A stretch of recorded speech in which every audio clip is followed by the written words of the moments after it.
I didn't even Do-do-do-do-do. shave. Uh-oh. That's not a good thing, man.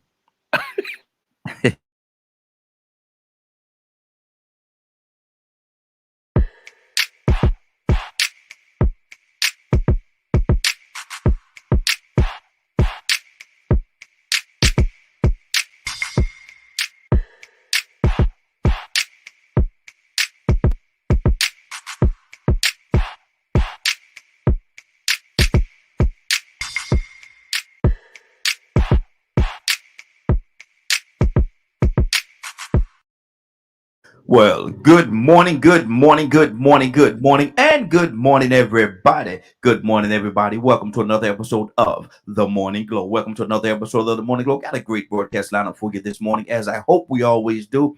I want to say good morning to, I want to say your name right.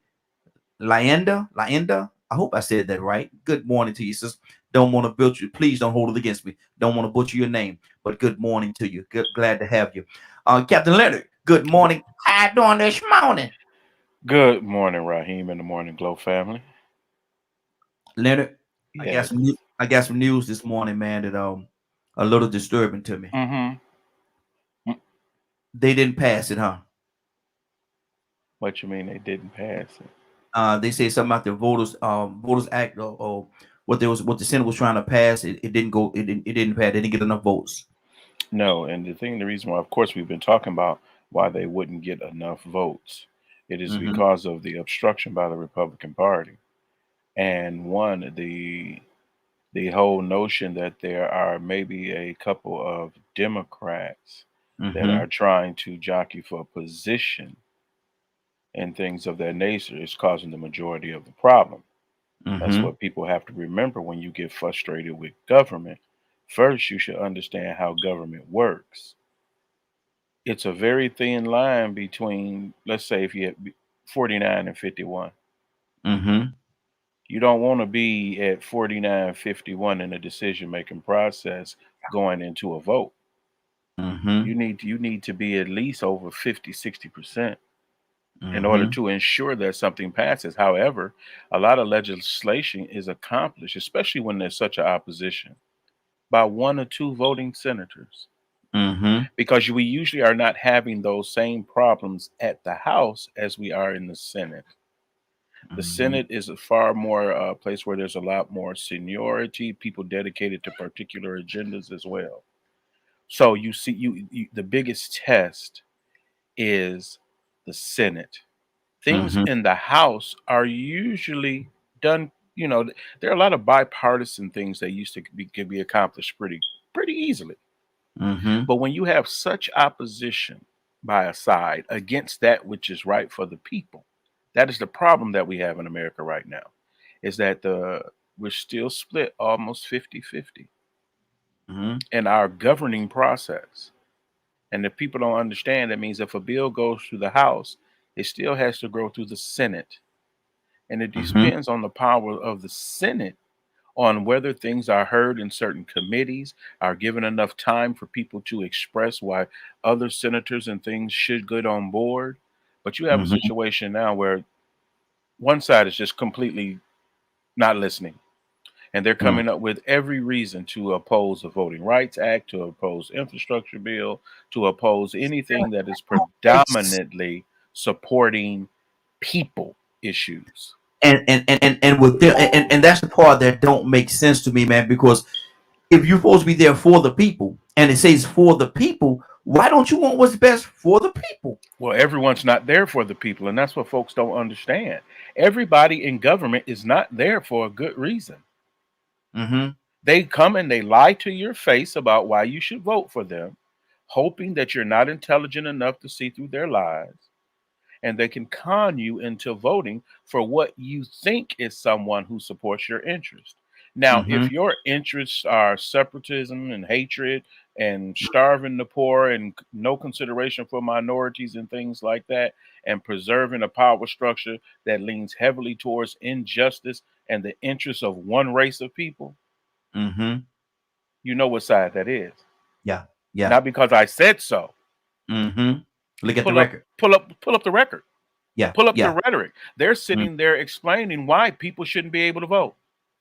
Mm. They're supporting keeping people from voting. They're supporting keeping people from health care. They're supporting allowing people that attack the American government not to be prosecuted. Mm-hmm. That Mm-hmm. is the Republican side of this coin. I Yeah. don't care what nobody coming on here and say. Go Mm-hmm. see for yourself. Mm-hmm. It goes on every day.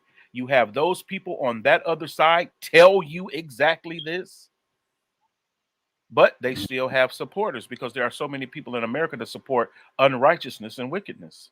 Yeah. That is your America. That's why I get on y'all case, and sometimes I get completely turned off when y'all Mm-hmm. talk as if people are operating in your best interest. They're concerned about the good of mankind. They're not. Mm-hmm. And I don't know where this fairyland y'all live at. And they show you. And the thing about it, they show you. Every single day, Mm-hmm. every single day, we see hatred on levels, various levels of life. We see it in schools. We see it in the grocery. I mean, just simple grocery stores and everything else. Why Mm-hmm. do you think it's not in government? Mm-hmm. Because it is. They're just as wicked in government as they is on the street. And you're no better on the street than they are in government. And back in the day, I would say this a different way, but I got, my tongue has been cleaned up a little bit, so I can't say it the way I used to say it. But shoot, man, they show you in church. Man, They show come you on. When racism people in church. show you who they are, believe them. Mm-hmm. Quit looking at people thinking that there's something different than they are. Do you think people are just and this just me talking from both sides of the coin, Leonard, but do you think people are just hopeful, hopeful that one day this person that hates you so much gonna wake up and just want to do the right thing? I don't know. I honestly I don't understand. I'm learning more every day because some people simply are confused. Mm-hmm. And sometimes people side with what is easier for them. Ignorance Mm-hmm. is so much easier. Mm-hmm. It's easy to be ignorant. It's easy to go along with BS. Mm-hmm. It's easier to be a rotten person than a good person. Mm-hmm. Exactly. Exactly. And a lot of people take the easy route. Mm-hmm. We got your tag team partner on this morning, man. We got your tag team partner on all the way from Charm City. Good morning, Kurt. How you doing this morning? Morning, morning, Good morning, morning, morning. Mr. Curtis. What's going on, fella? Man, I'm What's actually up, Al? we talking about the voting bill did not pass. They did not get enough votes last night, and we're talking about the reason why. Kurt, why do you think that vote did not pass?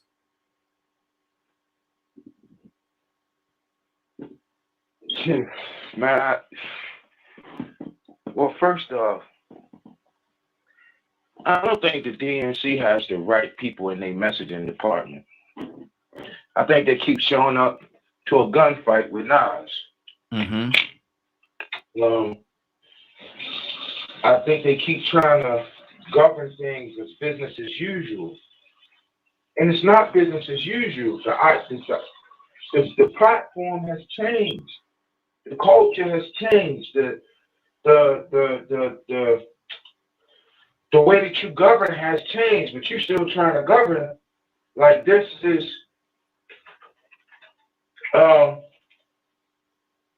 like there has not been a change in society. There's been a change.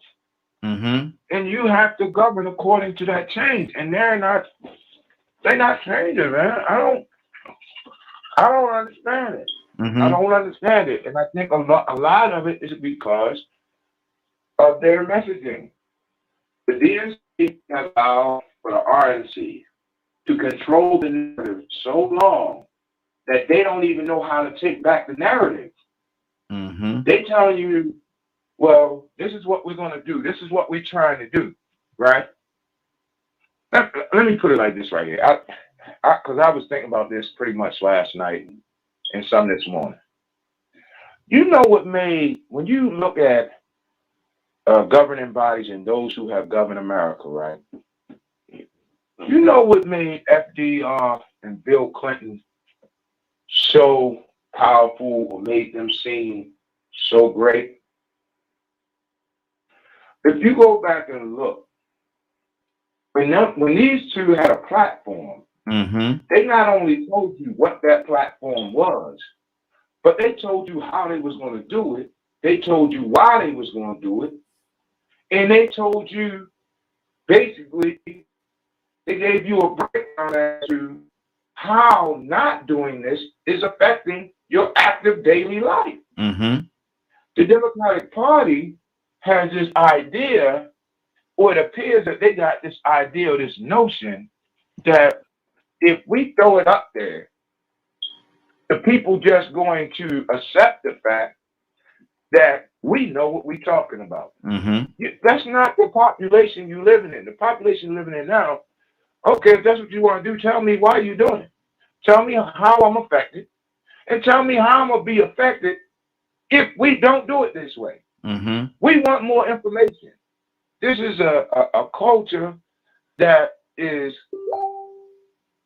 I almost hate to say this because it sounds like I'm saying one is smarter than the other, and that's not what I'm saying. But we are in a culture where you have more college educated folk than just about. You have more college educated, even if a cat didn't finish. You have more college educated young folk. You have more socially conscious people than ever. Before, people would just take, what was put out and they would just run with it. Now people are not just taking it and running with it. That is a slim minority. Do you know that the Trump voters, right, in the Republican Party is only about 12%? A lot of people don't talk about that. These folks in that other party is so scared that they don't even realize that they actually have the majority in their party. They're scared of 12% of their party's population. 12%. You could put him up there and run all day. If all he gonna get is 12% of your party, why are you even worried about him? All he gonna get is 12% of the party for which he represents, right? Right, Raheem? Yeah. You with me? I'm with you. So why is he even worried? If anything, from a strategical point, yeah, we want you to put your name on that ballot. Why? Because we want you to separate your votes. So that man, one of y'all will get 50%. I can get 50% of my vote, but now because he in the party, y'all votes got to split. I don't know, man. It just seems like they keep taking a knife to a gunfight. Exactly. Leonard, what do you say to that? Well, it's sort of like talking about what should have been done after the fight. Yeah, when the fight is over. Yeah. When the fight is over. You can say what you want, the fight is over. When you don't talk to all the trash and things like that, who won? Let me throw something in there, Leonard. Yeah. I got to be silly every now and then. I got to be silly. Even when we serious, I got to be silly, man. It's almost like Dak saying, man, I wish I would have gave that referee the ball at the end of the game, and so would have had a few more seconds on the clock, and we probably would have won. Right. It's something like that. It's not, you have to be playing hard all the time, especially in politics, because politics don't necessarily stop. There's, the whole issue with the filibuster and all of those types of things is a intricate battle between government entities. And you have to understand, and it's not that you have to understand, you have to accept, because you may not understand it, but you're going to have to accept. And if you don't want to accept it, you're going to have to change it. Yeah, in some kind of way. Yeah. You trying to appeal to a person's better nature.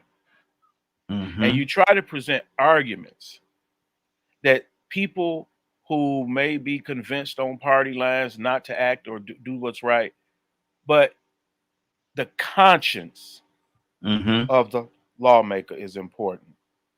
Okay. And this is why, if you were to have a conversation with any of these people blocking voting rights, they are not decent people.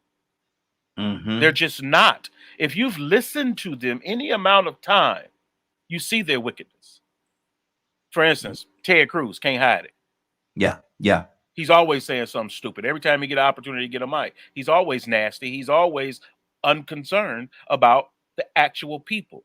But he plays a role just like any other actor would. Mm-hmm.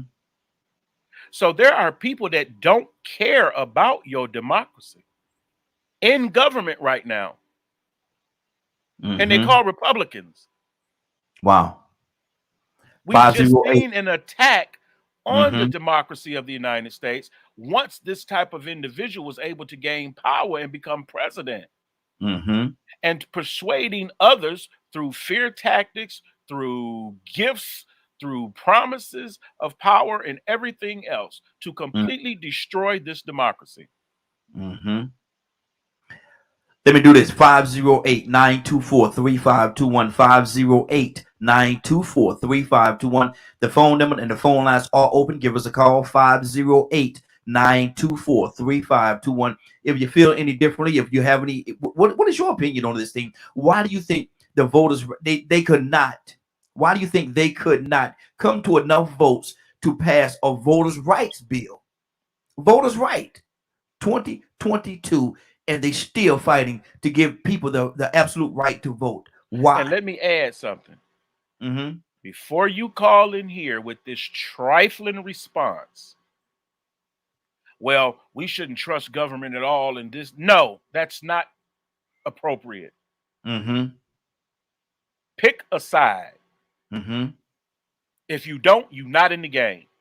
Yeah. You cannot win. Mm-hmm. So don't call in here talking about we need to get rid of both of them and we need to start. That's ignorance.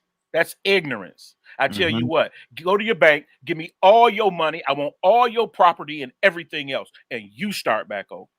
Mm-hmm. Does that make sense to you? Doesn't No. make sense. Doesn't make sense at all. No, it doesn't make sense at all. Mm-hmm. Hey, can I chime in here on that? Because let it just say something made me think about it. Go ahead.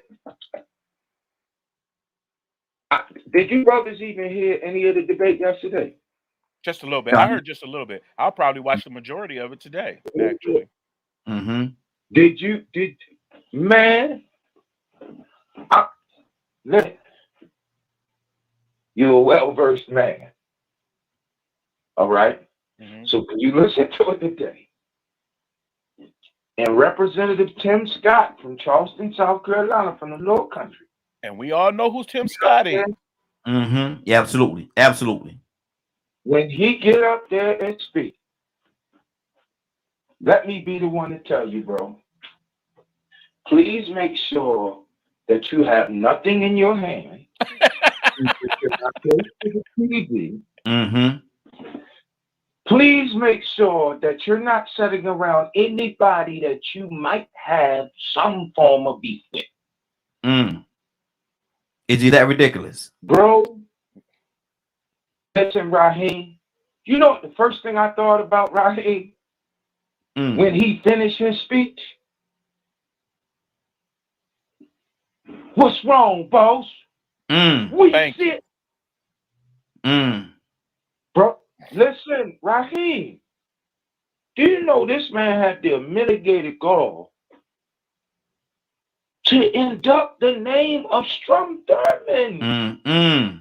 Come on now. But Strom Thurmond, Raheem. I know every single one of his family members turned their back to the TV. It was so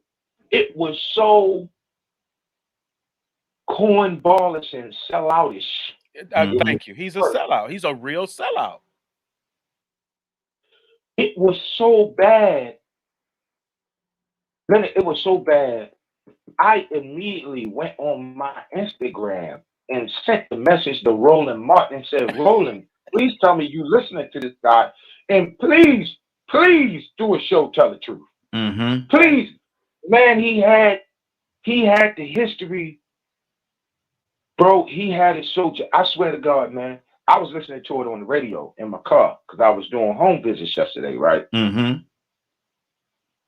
Brother, if I had not known better, I would have thought that he was a Caucasian American segregationist. Wow. Exactly. Wow. Exactly. Right? And that's why you have to be careful. When Mm-hmm. you watch it today, let me put it like this. Let me end it like this. It was so hideous. And what he was saying was so selloutish, since I just made up that new word. I'll get to call you on. I'll show good to call you on. I'm gonna let you say it. Then I'm gonna say, wait a minute, now, Curtis. I ain't never seen that word in the dictionary before. But go ahead, bro. Make up your words. Look,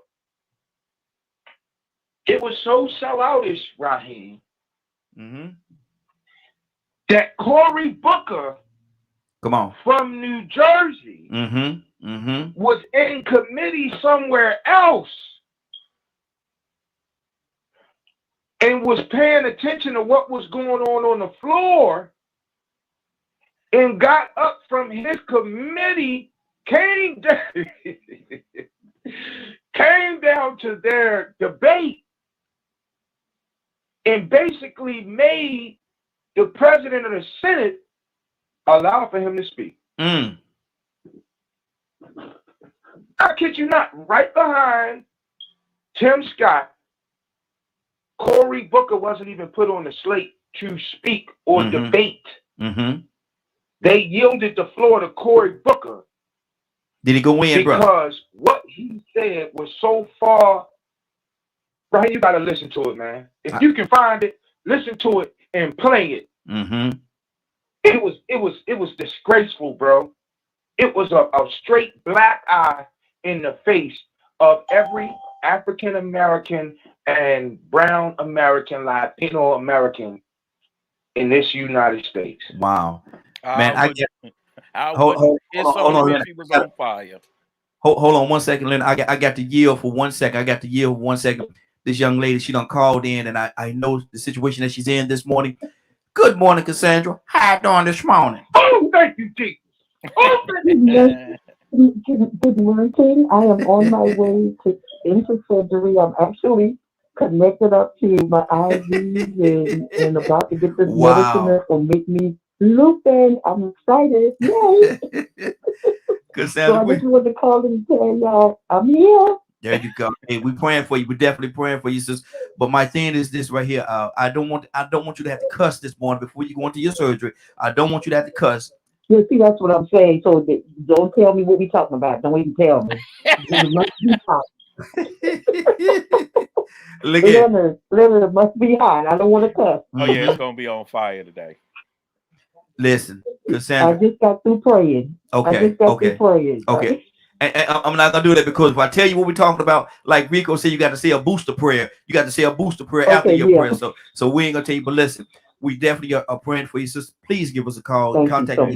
Contact me. I will. Yeah, contact me when it's over. All right. And let me know everything as well. Thank you, guys. Thank you. Love you, sis. Be blessed. Thanks. All right. Bye-bye.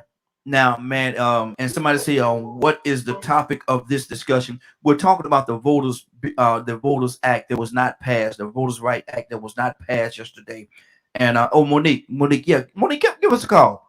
You know the number. I sent you the link as well. If you could come on video with us. I sent you that link. But you know the number 508-924-3521. 508-924-3521. Why do you think that voters? Right. What's the proper verbiage for that thing, Leonard? Well, first of all, you got to remember it's a combination of two bills. There's the Freedom to Vote Act, and then there's the John Lewis Voting Rights Advancement Act. So the first one and neither one on pass. Neither one on pass. Yeah. Okay. Right. What is happening is first the Freedom to Vote Act really focuses on what had been accomplished as well. As you know, we had early voting days. Absentee voting, and also it's the proposal to make voter registration a national standard as well, and also to include voting day as a type of holiday. Mm-hmm. So people, for that purpose, would not have to go to work that day in order to ensure that more people could get to the polls and vote. Vote yes, And then exactly. there was a national standard as well to give convicted felons, Mm-hmm. after they have served their sentences, the right to vote as well. So these are all things that have been fought for some time. But once you switch power and you elect the idiot, they usually go back and try to overturn it. Mm-hmm. Come on. And for all of you people out there talking about it shouldn't be like that, well, you good in office and you change it, because that's the Mm-hmm. way it is. Mm-hmm. Now, it is not working because the Republicans are against it. Mm-hmm. They block the passage of this legislation. They are actually fighting against what this democracy stands on: Mm-hmm. the right to vote and the right of the people Yes. to stay engaged Mm-hmm. without hindrance in this representative government. That's what it's about. Any fool want to call in here and tell me why people shouldn't be able to vote? I wish you would. What's that number? 508-924-3521. Yes, sir. I'm gonna attack you today. I encourage everybody, if you have a stance, we don't have to agree. We don't have to Call agree. in here against the right to vote, please. Mm-hmm. And my thing is why and Curtis, my question is they say well said, brother. Somebody said well said, brother. But my thing is this right here, Curtis. Why and how much of this thing is tied into economics? Why is it that they would not want an individual to have the right to in 2022? Why would you not want a person to have the right to vote or to cast their vote for who they want to have in office? Curtis, explain that to me. Okay, so remember I said earlier that the country is changing, right? That Mm-hmm. the country has changed. The country has shifted. It has moved. Mm-hmm. It has also moved in ideology, right? Yes. What has happened is America has been able to have a nationalistic kind of idea, not only nationally, but globally. Mm-hmm. So America has almost, in all reality, the truth be told, has been isolated in terms of its governance. We have been isolated. We are pretty much the I don't want to say the first democracy, but we have taken democracy to the next level. But the country's identity is changing. It's not a country that's just, I hate to say it like this, but lily white anymore. Mm-hmm. You understand? Mm-hmm. And that was proven. It actually started before the Civil War. If you look at it, the economic base of the Civil War, the biggest beef was that now we got 4 million black folk. Mm-hmm. Oh no, we can't have them vote. Yeah. They're not going to vote in representation of what used to be back then the Democratic Party. They're not going to vote to stay in bondage. No. Mm-hmm. What is happening today is because you have a shift in geographics, and you have a shift in what's the word I'm looking for? Basically, you have more mixed races, and this, that, and the third.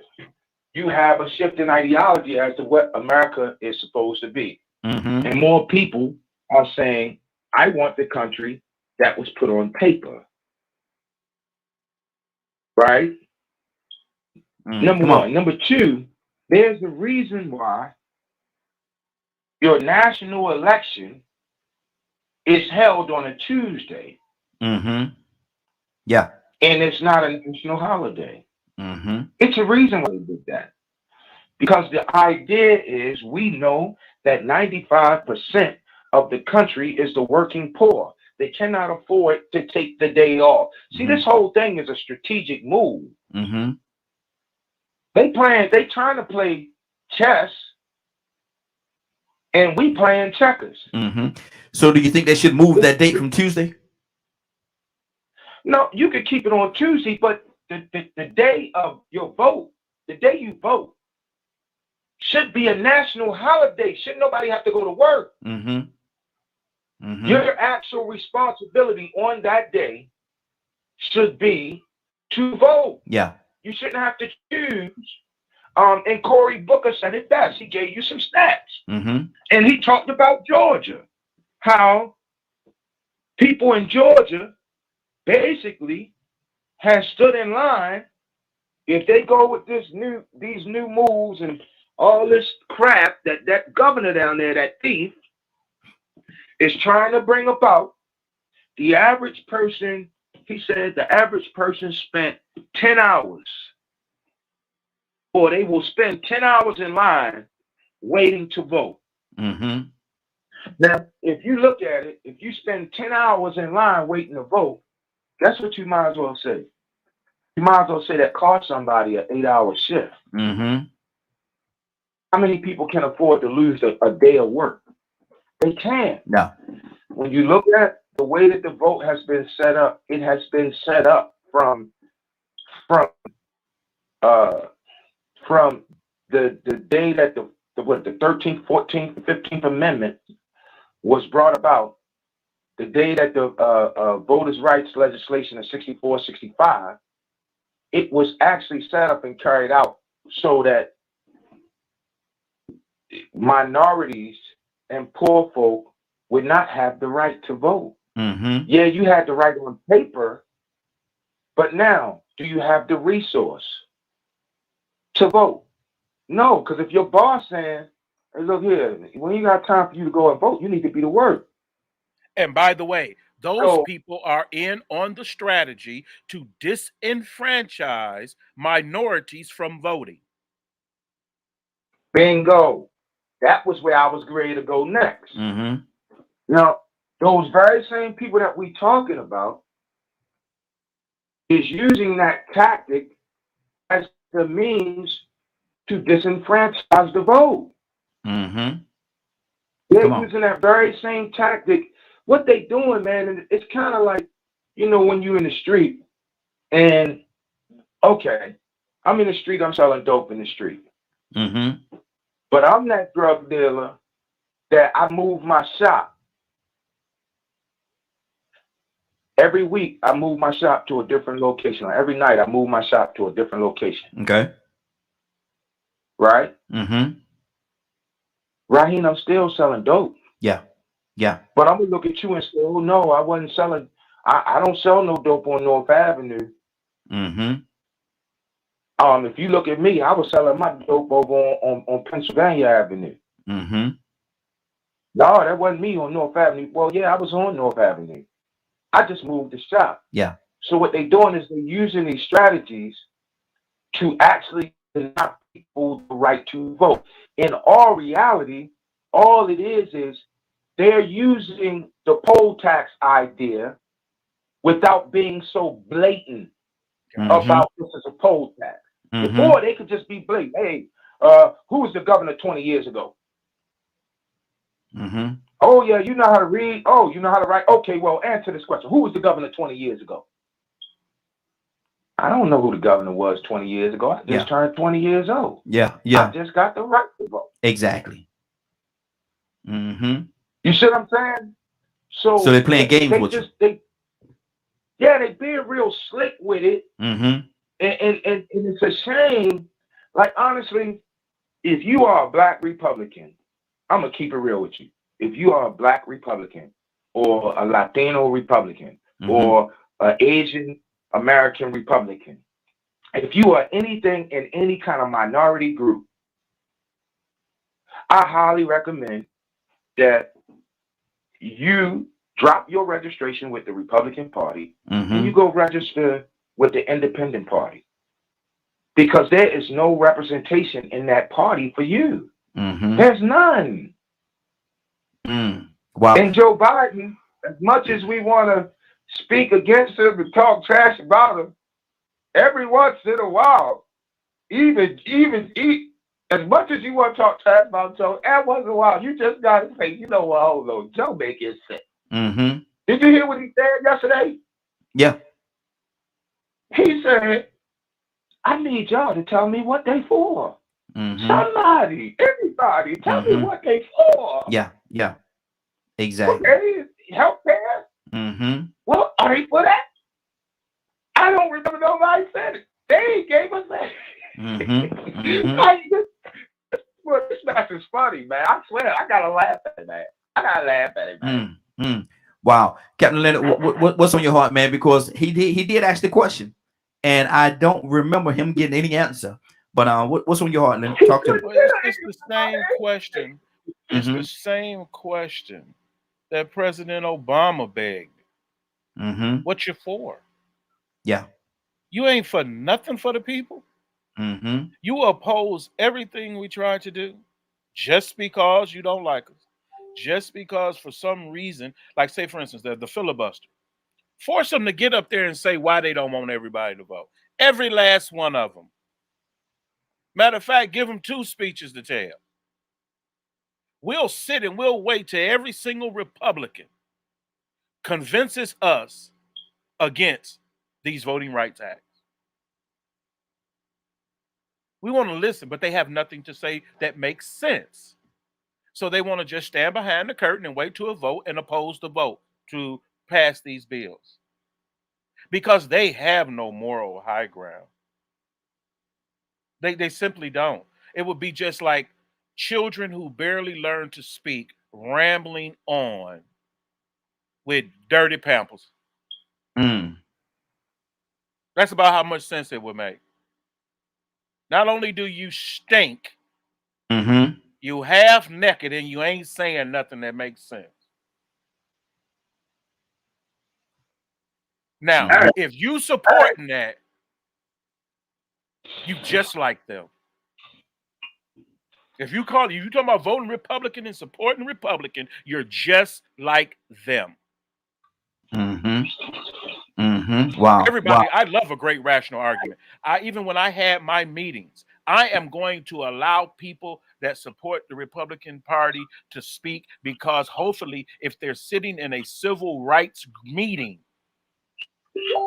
they know what we're about. They know what we stand for. But if they're sitting in there with black faces trying to explain why we should support the Republican side of the coin, I need to hear it. I need to hear how much sense it makes. Because I'm a rational guy. I'm a very rational guy. Hey, I got to add something here to what Leonard said, too.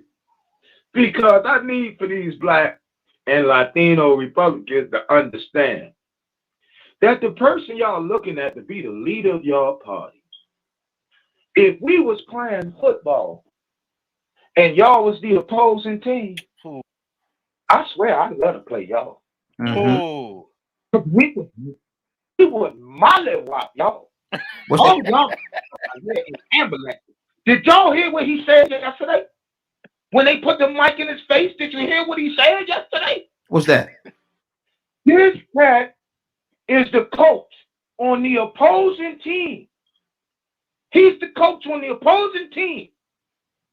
And he's standing over on our sideline telling us what play they running, who the weakest man on the field is, who got problems with their wife at home. This fool come out his mouth yesterday nationally and said, I guess he called himself making a rebuttal to what Joe said. He came out his mouth yesterday and told his whole party, oh, we don't have a platform. We just want power. That's it. Huh?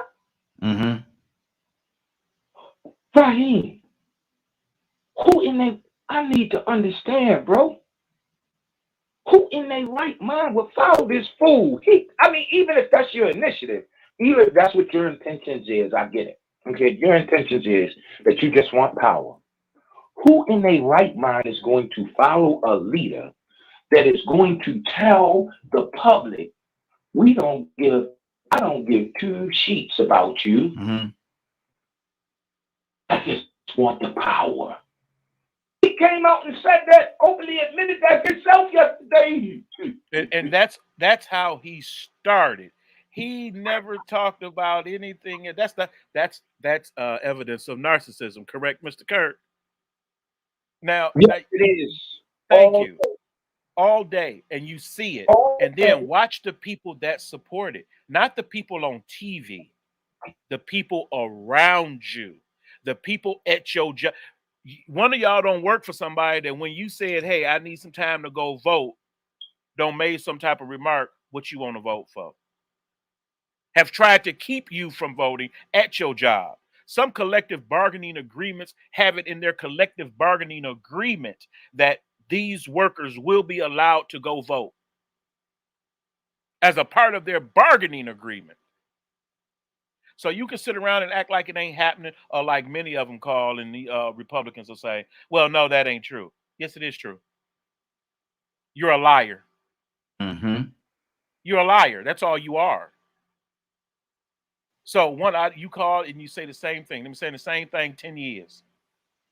I've heard it so many times. Some of y'all watch the news way more than I do, so I know you've heard it over and over and over again. They can't convince young people a lot because wait a minute, that don't make no sense. Some of them, like Kurt said, they just want power. Come on. Not to do the right thing, to do whatever the hell they want to do. Hey. They don't even want to play by the rules. When they don't like the rules, they try to go and vote and change the rules. Why would you, do you understand why? I don't understand why a woman live with a cheating man. He's a cheater. It ain't his love for you. It ain't his love for you. It's your love for him that makes you a fool.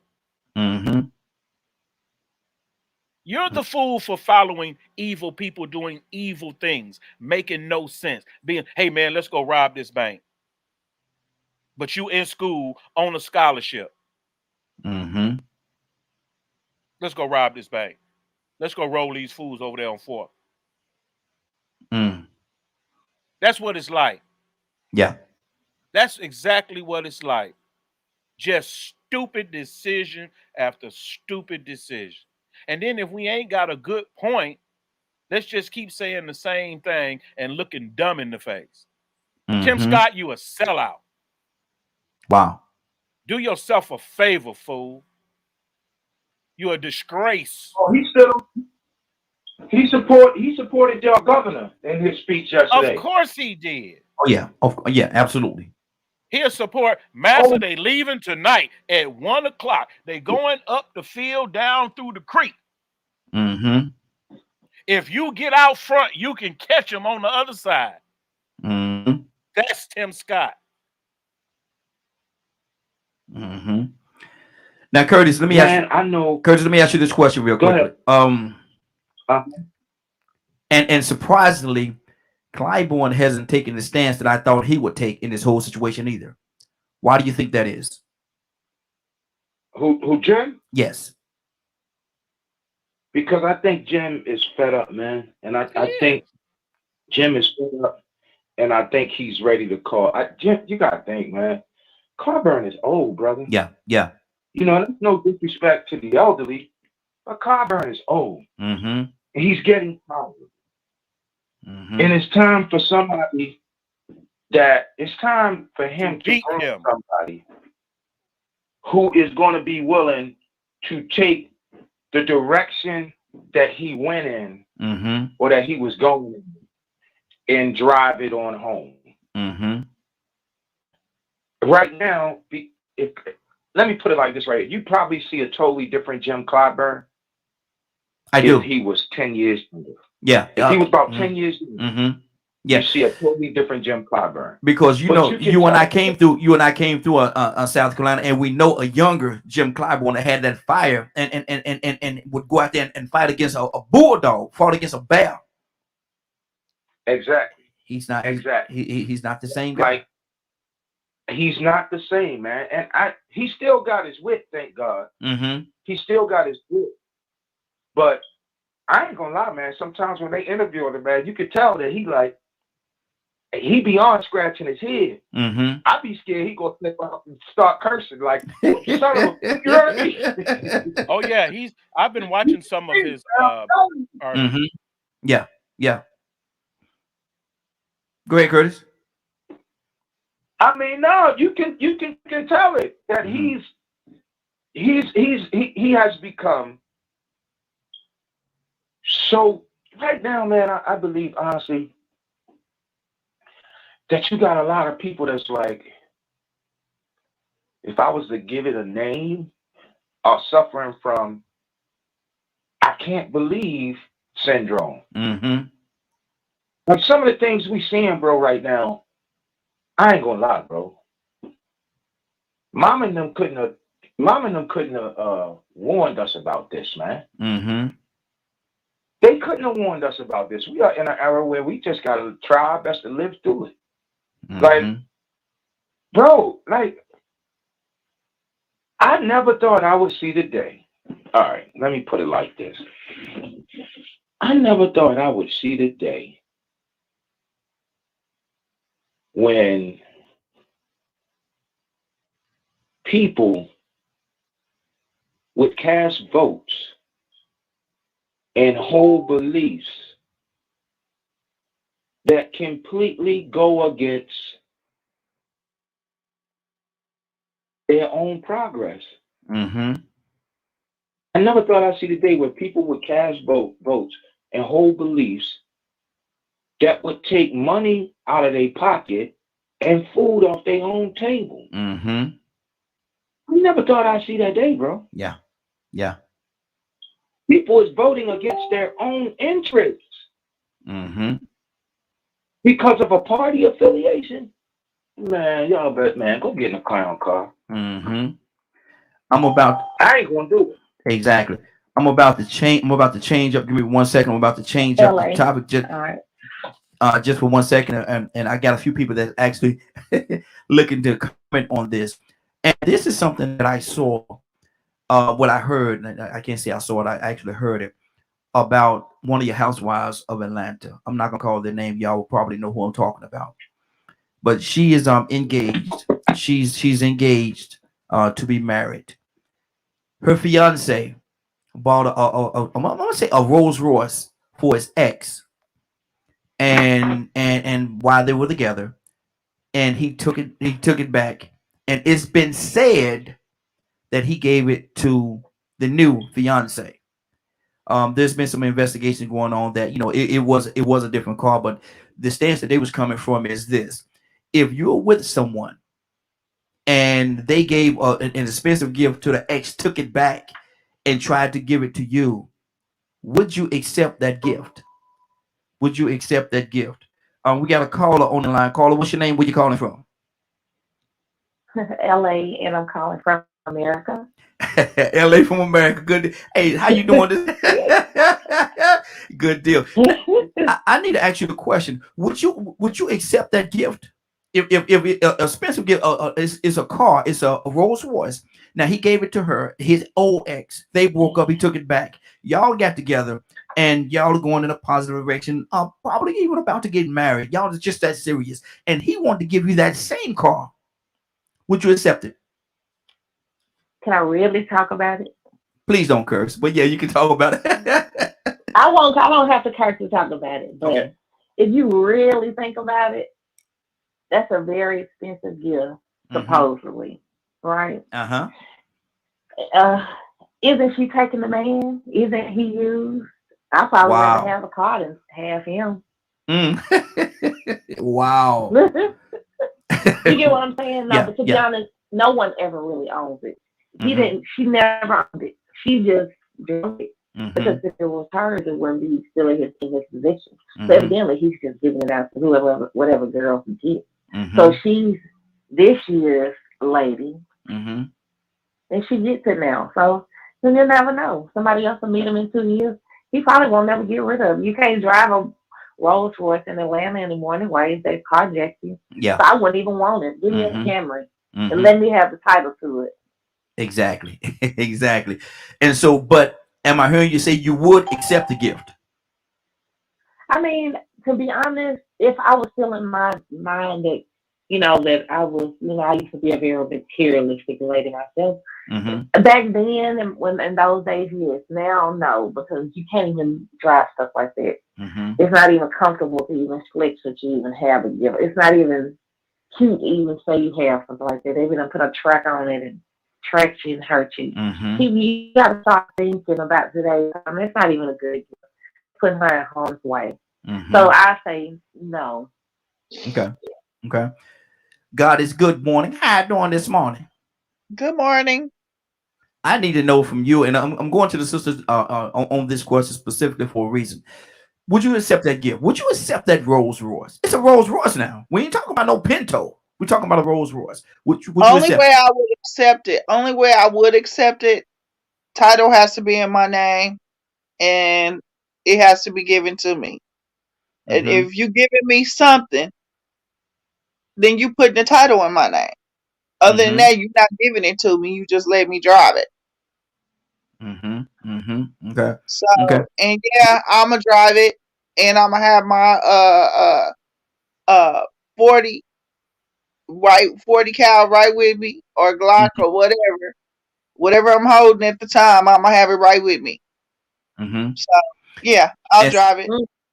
and so am I hearing you say that you would, even if he don't put it in your name, he gave you the keys. Say, look at here, this one I want you to get around in, and he gave you the keys, and he don't change the title over. He said, but look, this is yours. Drive it like you want to. And if he don't put it in your name, you won't drive it. Actually, I mean, I'm already have a car. I got a car, so I'm gonna Mm-hmm. drive what I have. So you gonna either accept me for who I am, or you gonna buy me what I want. Mm-hmm.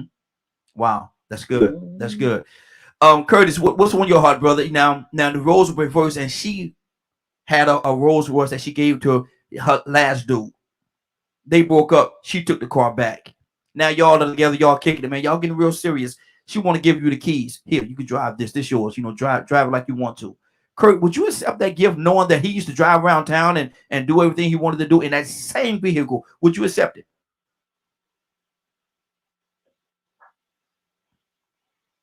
I probably wouldn't accept a gift like that so expensive. Mm-hmm. But at the end of the day, you know your feelings, man. It wasn't his car. It was her car. Mm-hmm. It was her car. Mm-hmm. The fact that she can now give it to me, that's on her. But I gotta go with what Kay said. You can best believe you ain't gonna have me riding around in this car and it not be in my name. That is not acceptable. Mm-hmm. No, that is not acceptable. Not in this situation right here. This is not acceptable. Mm-hmm. That was No. goddess. Yeah, there was You're got. not gonna have it like that. But I mean, I probably, if it made her happy that I drove the car, I ain't gonna lie, I probably would drive it. But I'm not.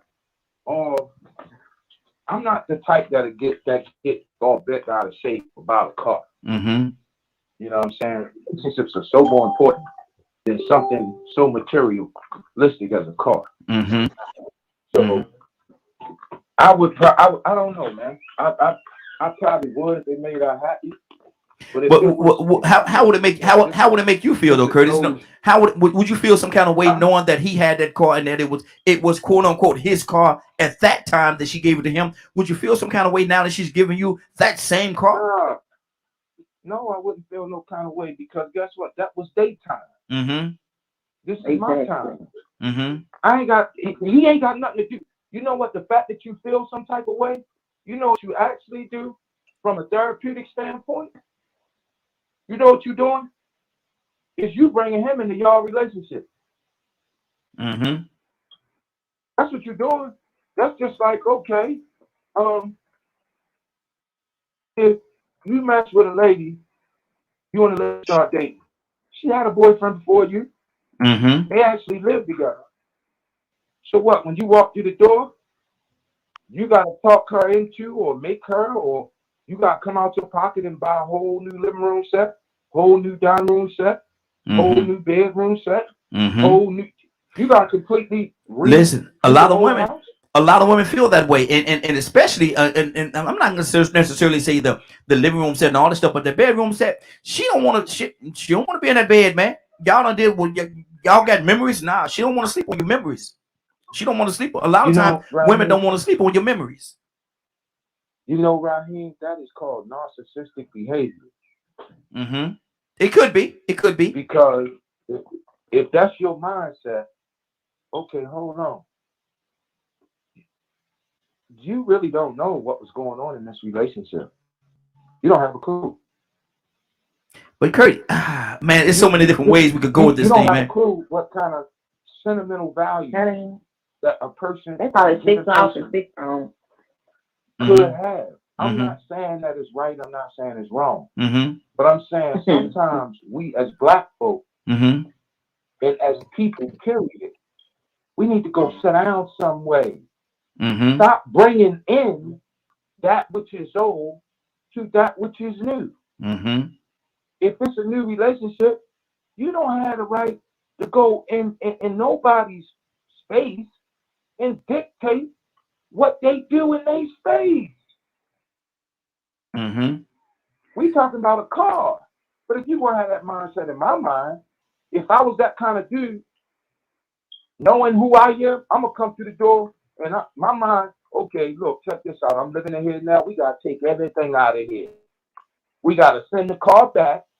We're going to send that car back. We're going to get your money. We're going to sell that car. Then we're going to redo everything in this house, Mhm. even down to the plates and the forks. Mhm. Mhm. Okay. But see, once again, it shows me just how easily we fall into the trap of what people going to say about us. Mhm. Mhm. Somebody see me in that car, man, they're going to be clowning me. Because you know old dude used to drive that car. They ain't got nothing to do with you. You ain't even Actually. paid no attention to the key word that was in your statement. Mhm. Mhm. He used to drive that car. Okay, hold on right there, Kurt. I want to pull some more people in, man, because I got some people jumping up and down, man. LA wanted to say something to what you said. LA, what's on your heart? Well, I wanted to spin off when he said, you don't know what these people got going on. And you're right, because I'm going to tell you, I lived in Atlanta so many years. My youngest son is from there. And it was some freaky things going on that you can't really talk about on the internet and all, in front of people who don't want to hear it. But they could be 6 months, 6 off and 6 on. You know what 6 off and 6 on is? What's that? Do you know what that means? It means you 6 months with a woman and 6 months with a man. Good Lord. What is the slogan again? It's 6 off and 6 on. 6 off and 6 on. 6 off and 6 on. Lord have mercy. He's right. What they got going on is beyond your measure Mm-hmm. that you want to see.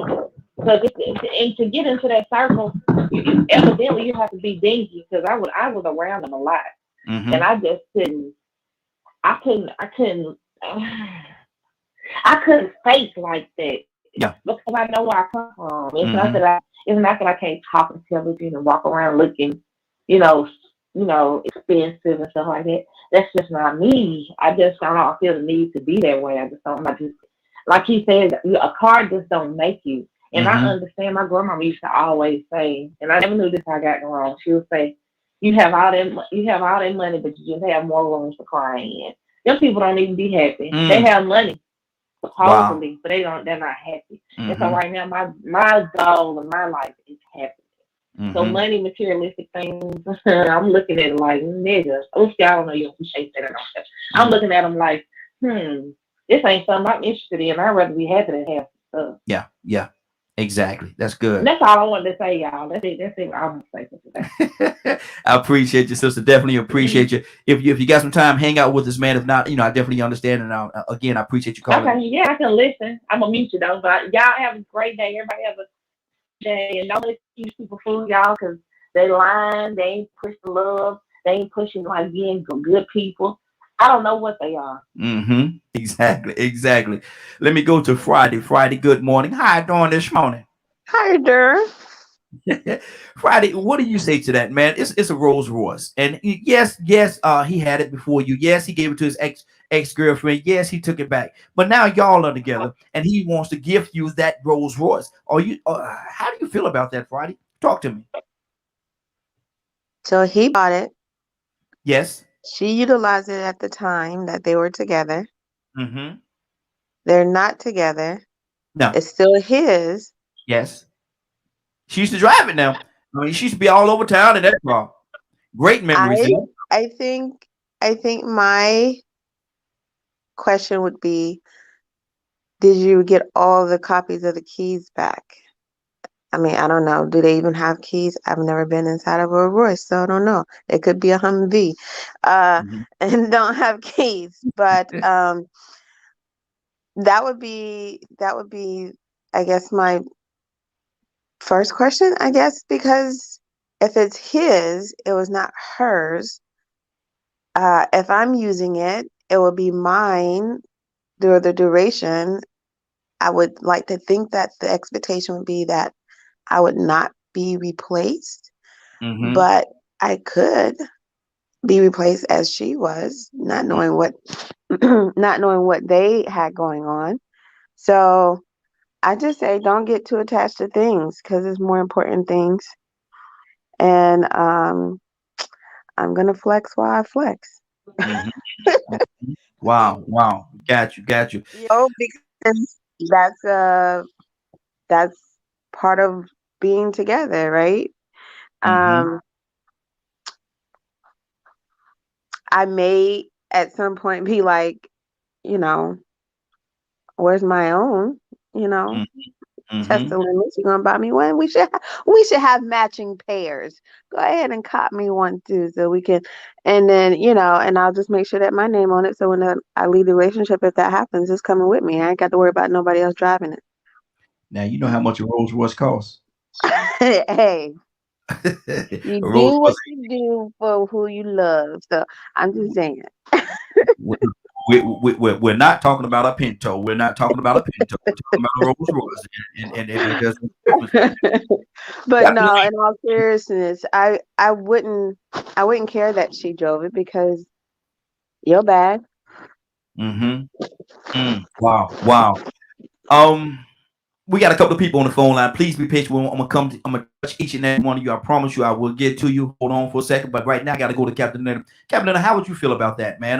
Yeah, he used to drive this car around town, but it's her car. She bought it. She gave it to him. They broke up. She took it back. Now y'all are together, and she said, "Look, I got this car. Come out. I want to show you something.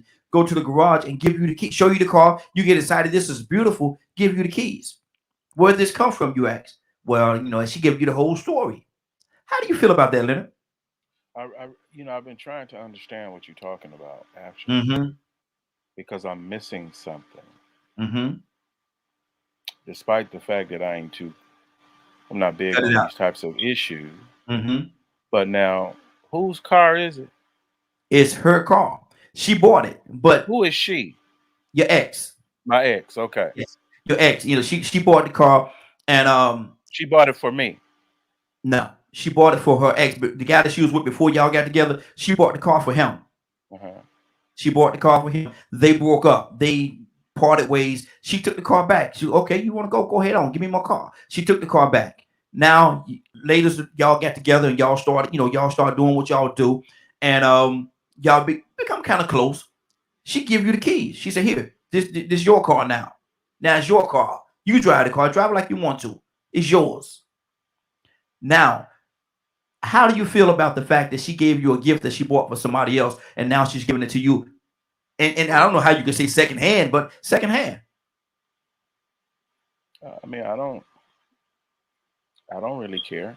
I don't. I Mm-hmm. don't. I don't think I'd know her ex. Mm-hmm. I really wouldn't care. What that got to do with what I'm doing with her? Mm-hmm. Mm-hmm. Matter of fact, I'd probably talk her into putting my name on it so I could cash it in. See, But I now you don't. want to capitalize on the lady. Well, no. That's the point. That's the point. Mm-hmm. If you giving me something or whatever, is you loaning me the car? or whatever. What I mean, I've driven plenty of people's cars. Mm-hmm. I don't care nothing about what was going on before or whatever or anything like that. That ain't none of my business. That's your Mm-hmm. Okay. previous relationship. Yeah, yeah, I understand it. And like I said, I'd like to deal with both sides of the coin, so I can definitely see where you're coming from with this. I mean, but But what's the big deal? I don't understand. Maybe I'm not on that level. I don't understand that. well, Or is it jealousy or something like that? it may have a lot to do with that. But some people would feel as though you bought this gift for somebody else and y'all didn't get along. Mm-hmm. Now you're trying to re-gift it to me. No, buy me my own. And the idea and it could be jealousy because what it is he's saying in this case you're saying that that's something that wasn't for me. You bought that because of the fact that you was with this person. Okay, I understand. You don't have to drive it if you don't want to. Ain't nobody gonna Mhm. make you drive it. Mhm. Just say no, thank you. I mean, I don't understand. But drive the other one. Matter of fact, Mhm. since you love me so much, go get me another one. Go do Again, whatever you got to do, and see go that's get me another one. That's the same thing Friday said. Man, the road, we're not talking about a Pinto, brother. We're talking I about don't a care road. nothing about. Go. I tell you what I want. Go get that and come back. Mm-hmm. No, look here. Because Rolls Royce don't mean nothing to me, so I don't. Me either. Truth doesn't matter to me either. Let me go to my phone lines and we got. I see. We got our Badger here too. I hadn't spoken to Goddess in a while. We're gonna touch you, but we got a couple of people on the phone line. Let me go right now to Toya with a T. I can't wait to hear what Toya with a T gonna say about this. Good morning. How you doing this morning? Toya with a T, you there? Hello. Good morning. Good morning. How you doing? Hey, doing good, sis. I got to hear your heart on this one. What you gonna do about this Rolls Royce? It's a Rolls Royce now. Nobody care about that. Mm-hmm. I mean, who are the people that care about something you got to give? Anyway, I don't look at people like that. I don't want your Rolls Royce. Now, see, I'm a different kind of female, right? I don't take stuff back. Keep it. I've always been that kind of female. I'm not going to get anything back from you. When I buy for you, I buy for you. That's yours, right? But okay, let's just say, hey, I'm this whole rich superstar. I got to buy you a Rolls Royce, because if I'm breaking my back to buy you a Rolls Royce, then I'm going to be petty because I got an issue. I can't afford it, but I'm breaking my back to get it for somebody to drop. But I'm this whole big millionaire, and hey, I'm buying you a Rolls Royce, and you cheating. Oh, I'm just so disrespected to the fact that now everything I bought for you, give it back. You still petty all outdoors. You don't do that. So now I'm going to be petty because you cheated on me. It was never yours to begin with. You were playing mind games with me, making me think that it was mine trying to buy me. Because now that we broke up, you want your stuff back. I don't want your stuff back. Matter of fact, I'm the one, when I leave, you can have all this, honey, because you're the one that need it, not me, honey. I'm going to keep on growing, keep on flying, and keep on doing what I do. So I have a whole different mentality.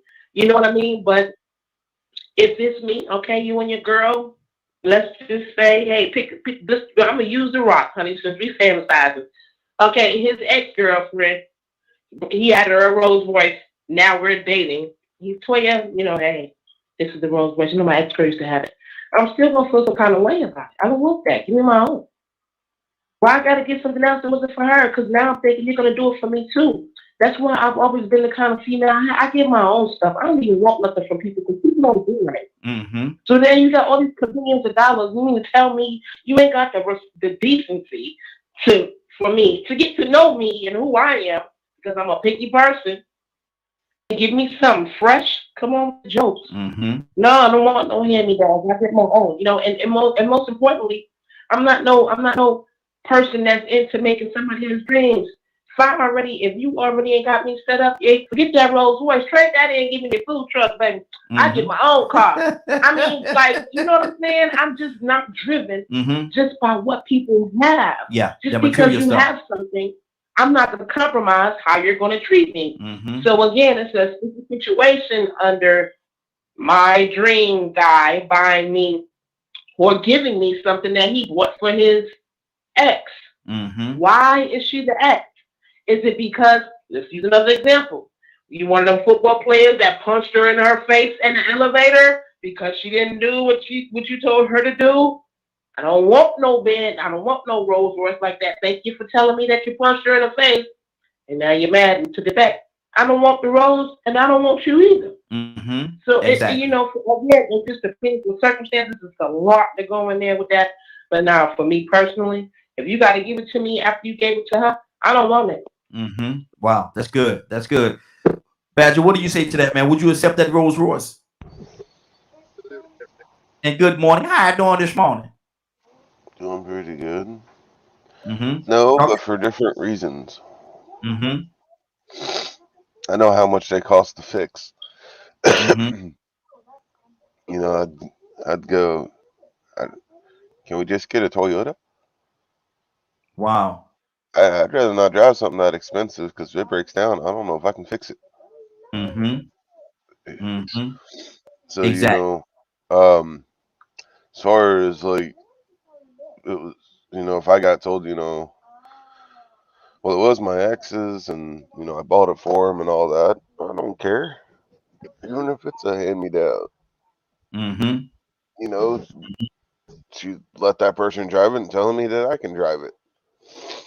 Mm-hmm. We'll keep it Exactly. out. Hey, it's a car. It's a material. Mm-hmm. Wow, that's good. That's good. So Go I ahead. would look at it more from the point of view of how much it costs to fix it versus worrying about having to drive it. Mm-hmm. That's good. That's good. Let's go to Rico. Rico, what do you say to that? Good morning. How you doing this morning? And Grand Rising to everybody. Congratulations on seeing another day. I'm Hey, doing good. How everybody? hey, doing good, and congratulations to you as well, brother. I need to hear your heart, man. What you gonna do about this Rolls Royce? Well, first off, it ain't gonna be as complicated as everybody makes it. Mm-hmm. I'm gonna look at that situation. I'm gonna observe it, what it is, analyze it, and I'm gonna say, well, it looks to me like she has a company car. And once you get with her, one of the benefits is to drive this company car. Evidently, if she's using it like that, I don't want to just call it bait and lure. Mm-hmm. But at the same time, when it's on the outside looking men, I'm pretty sure that you have some men out there that were looking, just like some women. If you put some women in the other role and had them on the outside looking in, they probably wanted that role. Mm-hmm. They probably seen that man riding around in that woman's car, so man, you know everything about it going on. She big in real estate. She got a lot of businesses, and she take care of the man. Yeah. Man, is that his car? No, that ain't his car. That's her car. I Mm-hmm. guarantee you, if he messed up, she gonna take it. But he out here cheating like he the big dog. Yeah. And Yeah. that's what she did. She took it. Mm-hmm. And now it's your opportunity. Because the whole time you've been watching him ride around in his Rolls Royce, you was hoping and wishing that was you. Yeah. See, people don't mind running behind each other sexually. So why would they mind driving around in this big car once they find out that it comes with the benefits package of being with this woman? See, she might be cool with using that Rolls Royce, but hey, this is part of the benefits with being with me. Mm-hmm. Mm-hmm. All you gotta do is treat me right and be my man. I'll take care of you. Look, I know already. I ain't got to worry about fixing it. She gonna fix it. This hose. Mm-hmm. Yeah. This ain't mine. There's another dude driving it before then. But me personally, my pride would be too. I would have too much pride to be riding around skinning and grinning. Yeah. Come on. Behind somebody else skinned and grinning because it don't belong to either one of us. Exactly. We faking and flexing. Mm-hmm. I call it popping and flexing. Now, if you cool with some people, cool with that image and having that clout, tricking people into thinking that they got it going on. They don't care if it's somebody car that they said they was washing. People take cars from valet and ride around with them in style and profile. Mm-hmm. So some people don't have no problem being seen in somebody else's material possessions, especially if they're expensive, because the other person might not know it ain't theirs. Mm-hmm. People rent cars from Enterprise to act like they driving around in theirs. People rent Lamborghinis. Exactly. That don't belong to them, and they do it. So I believe, you got a lot of people that would accept that with pride. Even if they didn't feel comfortable at first, being in the presence of that car and having them keys in their hands, they rolling. It'll change real quick, huh? Oh, they'll change, man. That they can see themselves in the driver's side. Mm-hmm. But it's Rolls Royce. Ooh, imagine what the boys gonna say. Mm-hmm. Mm-hmm. Exactly. Exactly.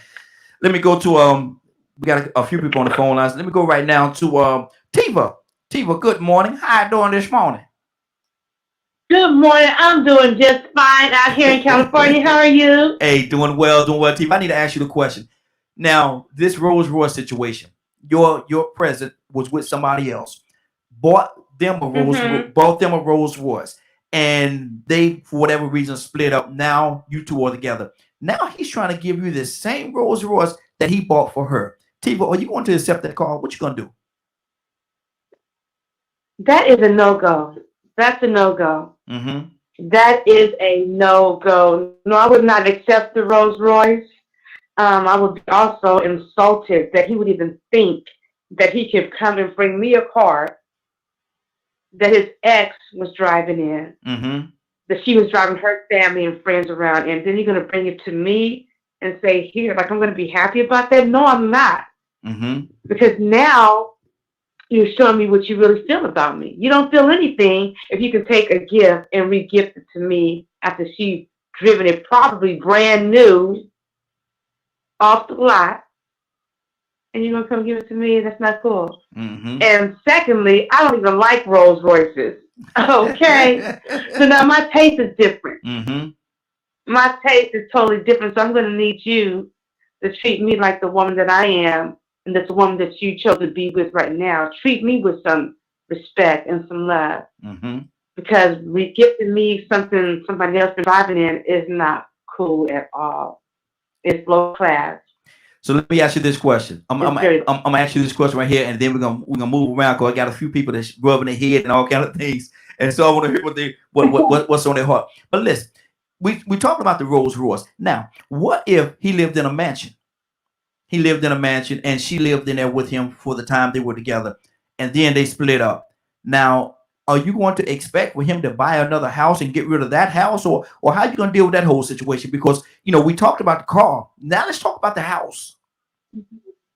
Mm-hmm.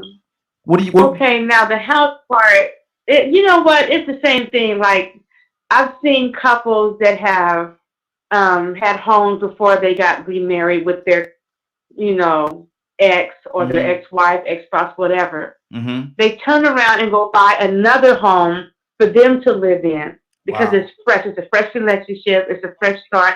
I don't think I would want to live in that house either. I'm just sorry. Like, we're going to have to either rent this house out and go buy another one. But I'm not going to do that either. It doesn't make sense. Mm-hmm. It doesn't make sense to me. We'd have to rent that one out. Wow. Because I'm fresh and everything with me needs to be fresh. We need to be starting over, like from scratch. So you want this like together. So we can keep the property but rent it out. So you want the man, because of the fact that she lived in that house before you want him to get rid of that house, rent that house out, but you would not live. That would not be your place of residence because of the fact that she lived there before you. Wow. Yeah, absolutely. No, it wouldn't be. It wouldn't be. We could keep the house and rent it and, make it an Airbnb, or we can make it a group home. We can do so many things to make money and upscale, you know what I'm saying? Mm-hmm. And then go buy another house. Wow. But I will not sit up there in that house. I would not. I wouldn't. I'm sorry. Okay, hold on. Because it shows me. Oh, go ahead. No. I'm loving where you're going, but hold on for a second. Friday, what's on your heart? To each his own, but I just think there's a lot of hype talking right now, because the reality of it is his name is on that mortgage. He's paying those bills. Obviously, in most situations, I'm thinking in terms of relationship, we've dated for a couple of years. I done visited that house enough times. At the point that I'm getting the key to it, it's time to start redecorating. Mm-hmm. And at what point are you introducing, or is that individual going into a relationship? Is it an immediate rebound type of situation?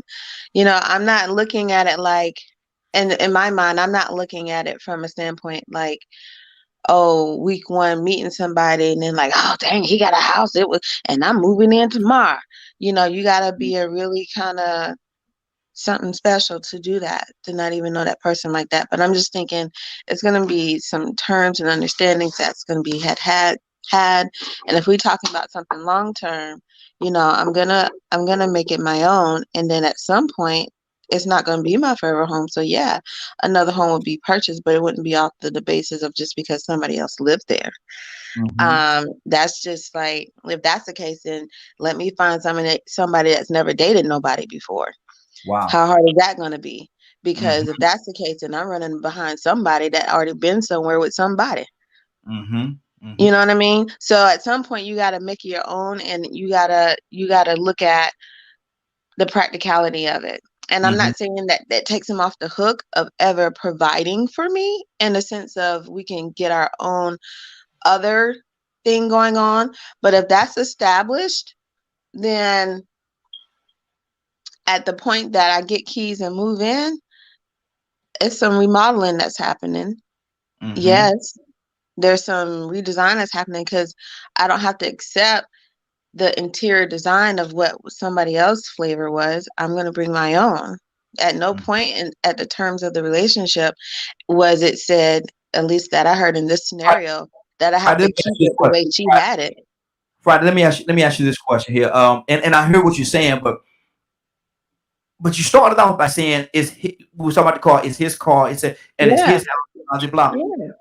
Why are you gonna come in and try to redecorate somebody else's place then? It's his. It's his, but he's invited me in that space. So then at that point, then he's accepted my flavor and style. So then I'm gonna make that place my own. If that's where we are in terms of the relationship, you giving me the keys. Now a car, you don't really necessarily have to redecorate. I might repaint it. You know what I'm saying? I might have it repainted as far as the car, you know, and then I'm sure that he would be okay with that if that's where we are in the relationship. But like I said, in terms of the car, I'm going to be like, hey, we just, you know, how about we got a his and hers? You can push this one and then you get mine. And then we roll in, and then you make sure my name on that too. So in the event that we go that way, but then we got to look at, are we just dating and these things happening? Because I'm going to think that I'm going to need like your last name, whether it's full loan or hyphenated. So what point are we talking about in relationships that these are happening? Because when you start making these types of commitments, and I know we're in a day and age where people move in with each other and live with each other for a while overseas. My husband and I, before we were husband and wife, was living together. So I know that happens. But then you do it from that standpoint. Okay, this is not mine. If that's the case. But then if it's something to where we're married, or we're going to be getting married, then, you know, the rules of the game shifts. But where into the relationship, where in the relationship are we? Because if we're talking one night stand and you moving in thinking all this is yours, you went in with the wrong expectation in the first place. Wow.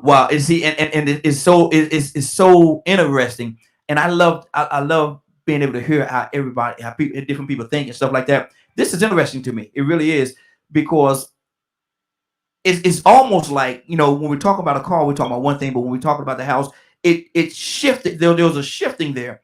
There was a whole the mindset was just a tad bit different. Let me go to Curtis. Curtis, what's on your heart, brother? Curtis, you there? Right here. Yeah, I'm right here. I had to hit my mute button. Okay, talk to me. You know, you just made me think about something that my grandmother, my daddy's mama, you know, said to me years ago. Hey, Curtis, you're a little bit low, brother. You're a little bit low. Yeah, you just made me think about something that my grandmama talked to me about years ago. Years ago, I think I was like 17.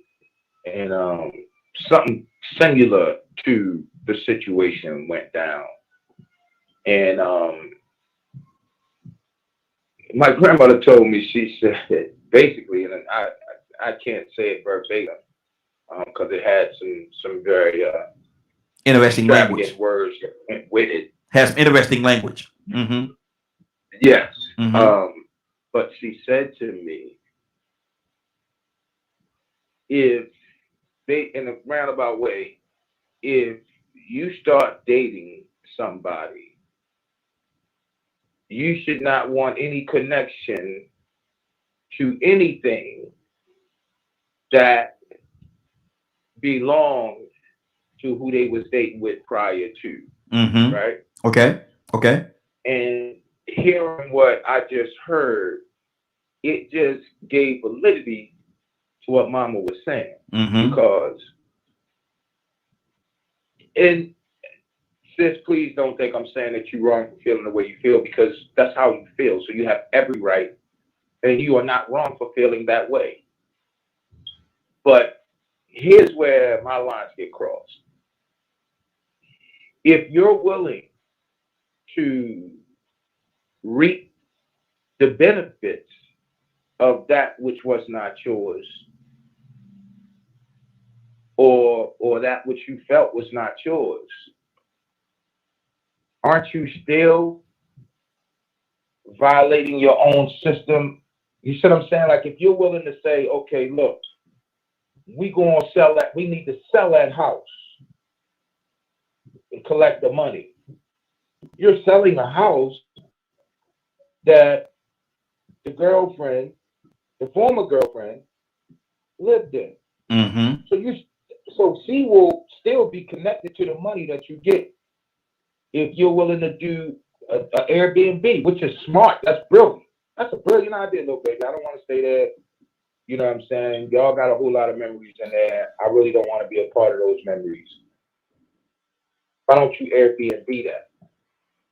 But if you get money off of that Airbnb, aren't you still connected to those memories at some degree? Because you're going to have to go over there and check the Airbnb. He's not going to always be there to do that.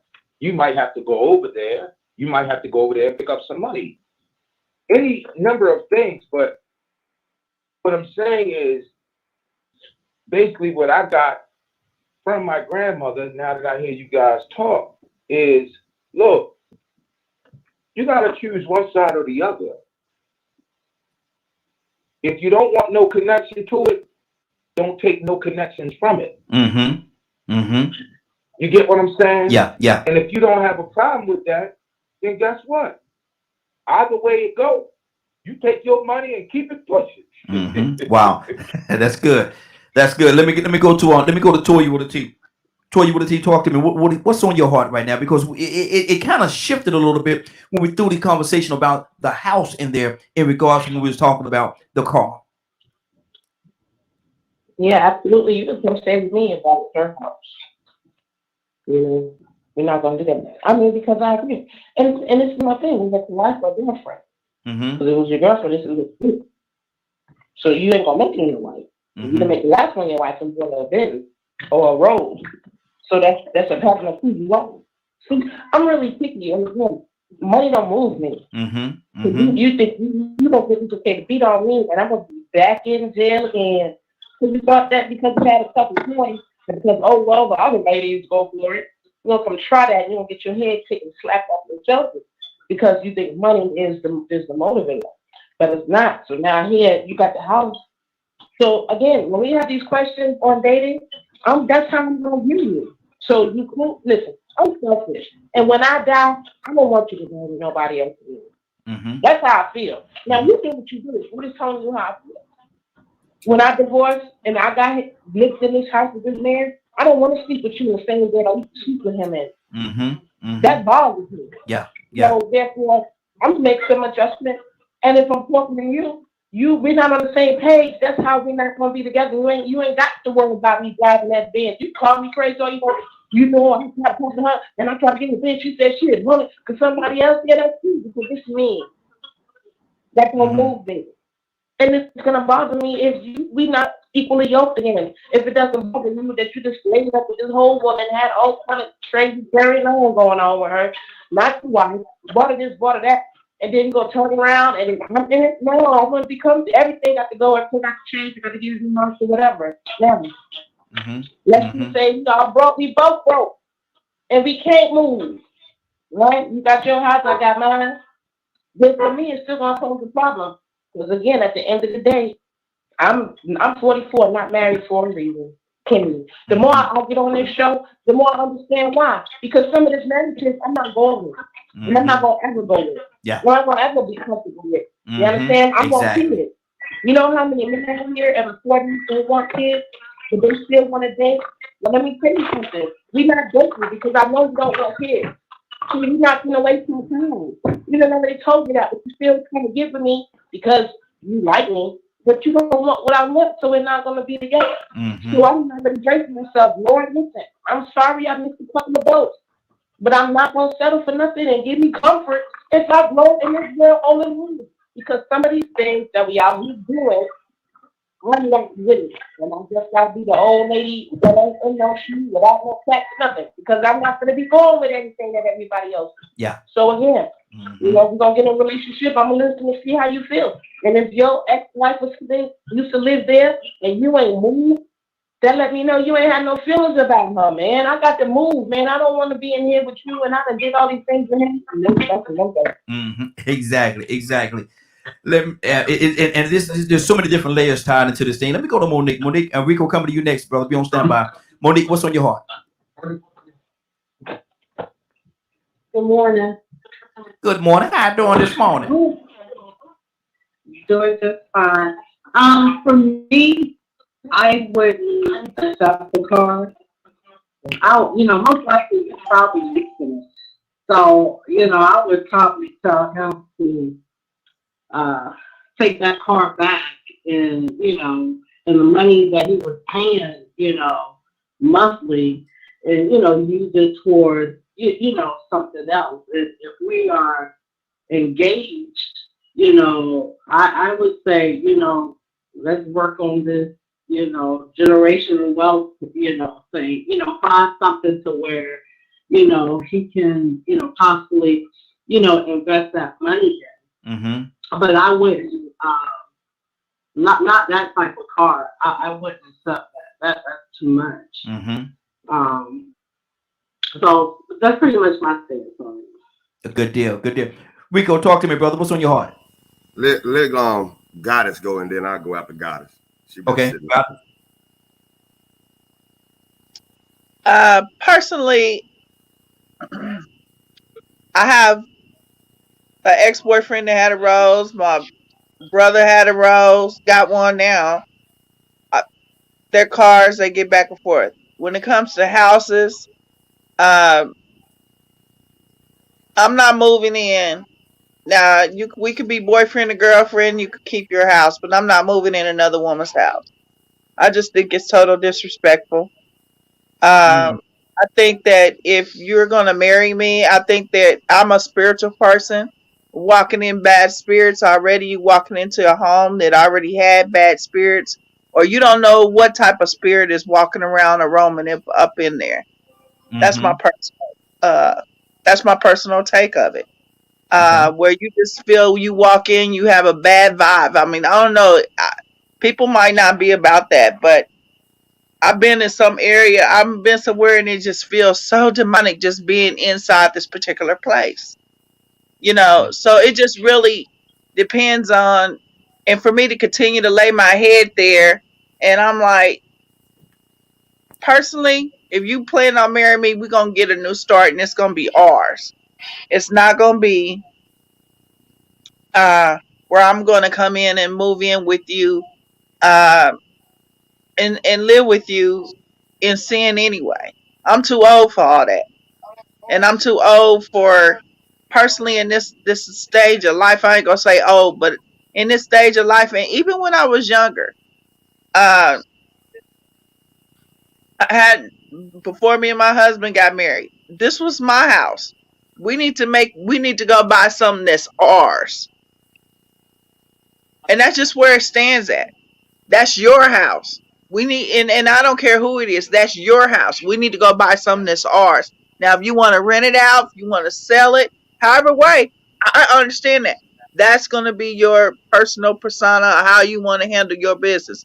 But that's your house. And I will hope, depending on debt, if we're trying to get our debt to income ratio down, and you might want to sell that house. Now, however way, money carries however way, because we didn't touch all kind of money.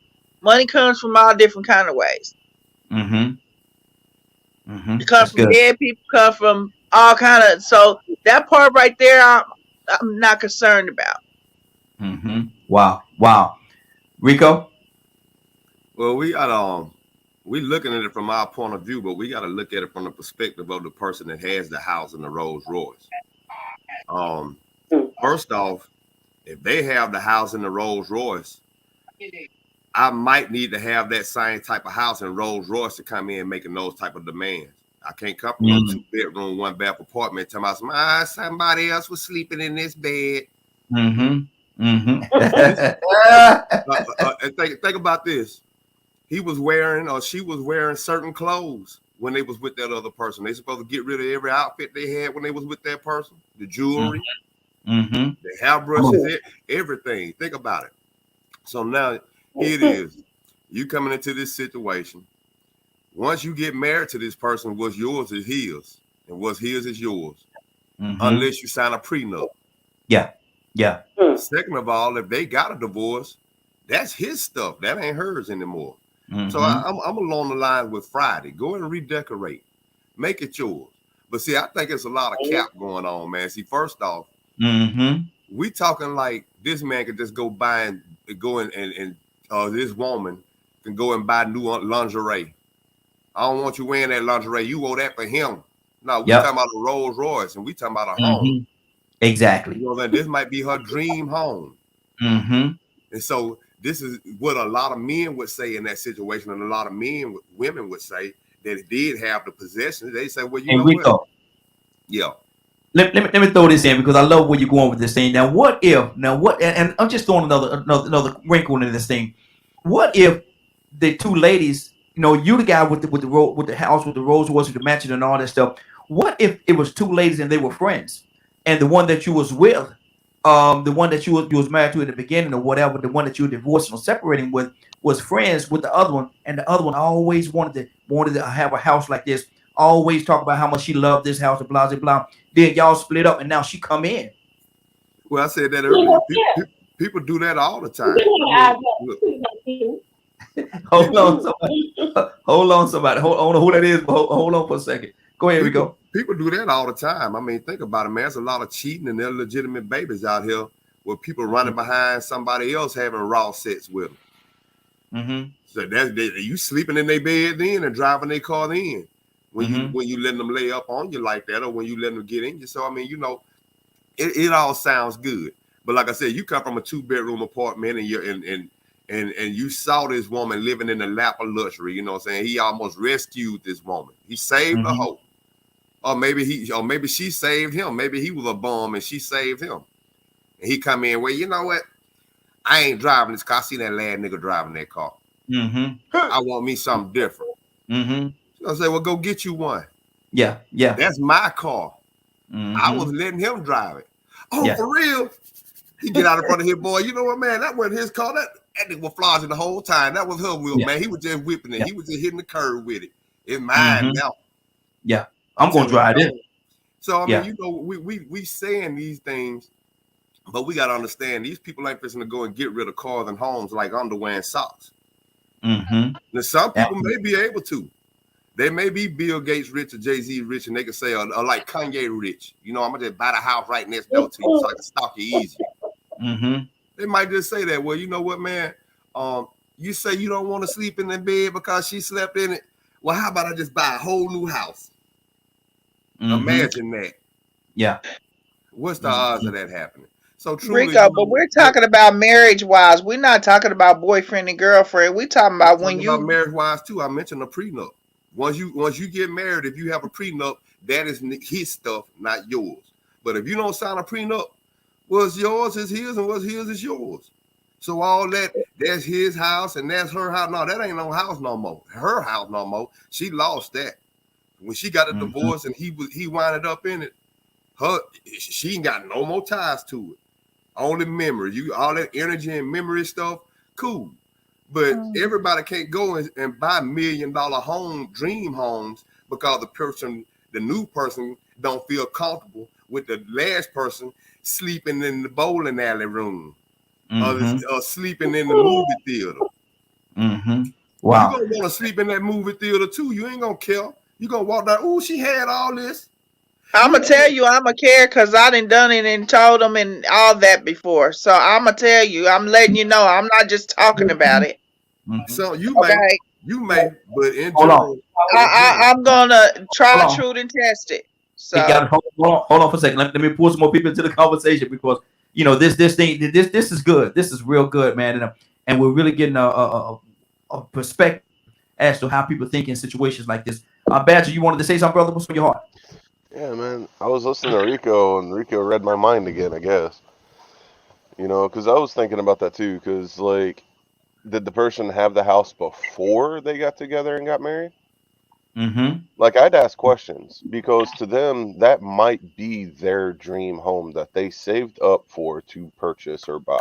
Mm-hmm. Mm-hmm. Yes. If I was the man that had the money and had the Rolls Royce and stuff like that, I'd be looking at the female going, well, do you want to be with me or do you want to be with the materials? Mm-hmm. Mm-hmm. That's I'm a good. logical human being. So I'm looking at it from a point of view of, okay, if we sell this, am I going to have enough to be able to buy, my dream home because I'm the one that worked these many years to save up for this home? Mm-hmm. And then here's the other kick side to it, the psychological standpoint. She might have a point. Me living in this house, is it going to have bad memories? Mm-hmm. If there's a bunch of bad memories, is it healthy to stay in that home? Mm-hmm. So to me, it depends on the situation itself of what I've been sitting here listening to a lot of the comments and I'm going, looking from the outside in and not doing like just accusations toward anybody, of, are you a gold digger? Because to me, what job do I have? How much money, how much income do I have coming in? And I'd go, I'd probably try to find a compromise. If I want to stay in the place, I'm like, all right, well, the car is not important at all. Da da da da da. It was really hard to get this land and this particular home, so we can do our best, see if it can work out because I love this house. Mm-hmm. Mm-hmm. That's good. So That's good. it to me, there are psychological standpoints of a lot of things, and I do know that there are times where the decision is better just to sell everything and just start fresh. Yeah, I can agree with that. If the situation is nothing but bad blood, bad memories, bad da da da. But if that person doesn't really have bad memories, and that is something that they had before anyone ever got involved with them, how That's can you good. expect them to get rid of it? To me, that's selfish. Wow. And see, and I love that, Badger. Good, real good job, and I love how you took that thing. But is it really selfish? And sometimes they say men and women, Venus and Mars, and all the things say we think different. Leonard, what's the logical standpoint on this whole situation? Hey, can I say something? First, sure. Hey, I just want y'all to know I'm not a gold digger. I'm a gold miner. Okay, a gold miner is the difference. Lord. Okay. Hey man, I'm just listening, and I can tell y'all honestly, I'm just listening to where the conversation going because I'm still sorting things out because this is so weird to me. Mm-hmm. First of all, I'm a man. Don't no woman dictate to me my business. Come on. That's my business. Mm-hmm. Okay, you can either take it or leave it. Now, if you got what it takes to change my mind, try to change it. But you don't run nothing up in here. Uh-oh. I acquired those assets and those things. I got what it takes to change your mind, Leonard. That's what I'm saying. I said maybe Goddess is that type of woman because I know women that got skills. You understand? Leonard, duck, Leonard, duck. They throwing stuff at you, Leonard. Duck. How you gonna come and tell me, as hard as I've worked for what I have, what to do with it? And you just you ain't had no problem sleeping with me over at that house. with your tricking behind. So don't come in here acting like you're gonna sit here and tell me what to do. Little, did you just say what you're tricking behind? Did you just say that, bro? You sitting up. I mean, I can't even grasp what y'all talking about. I'm with Leonard though. I That's can't the even thing. grasp what y'all talking about because y'all. So this chick thinks she gonna tell me what to do with my property. You just a chick. What makes you think you gonna just come in here and tell me what to do? What kind of drug? I tell you what, give me that high. I need that drug. I don't try some drugs, but I ain't tried one like that before. That make me all of a sudden want to give up everything I don't work for just because you don't like it.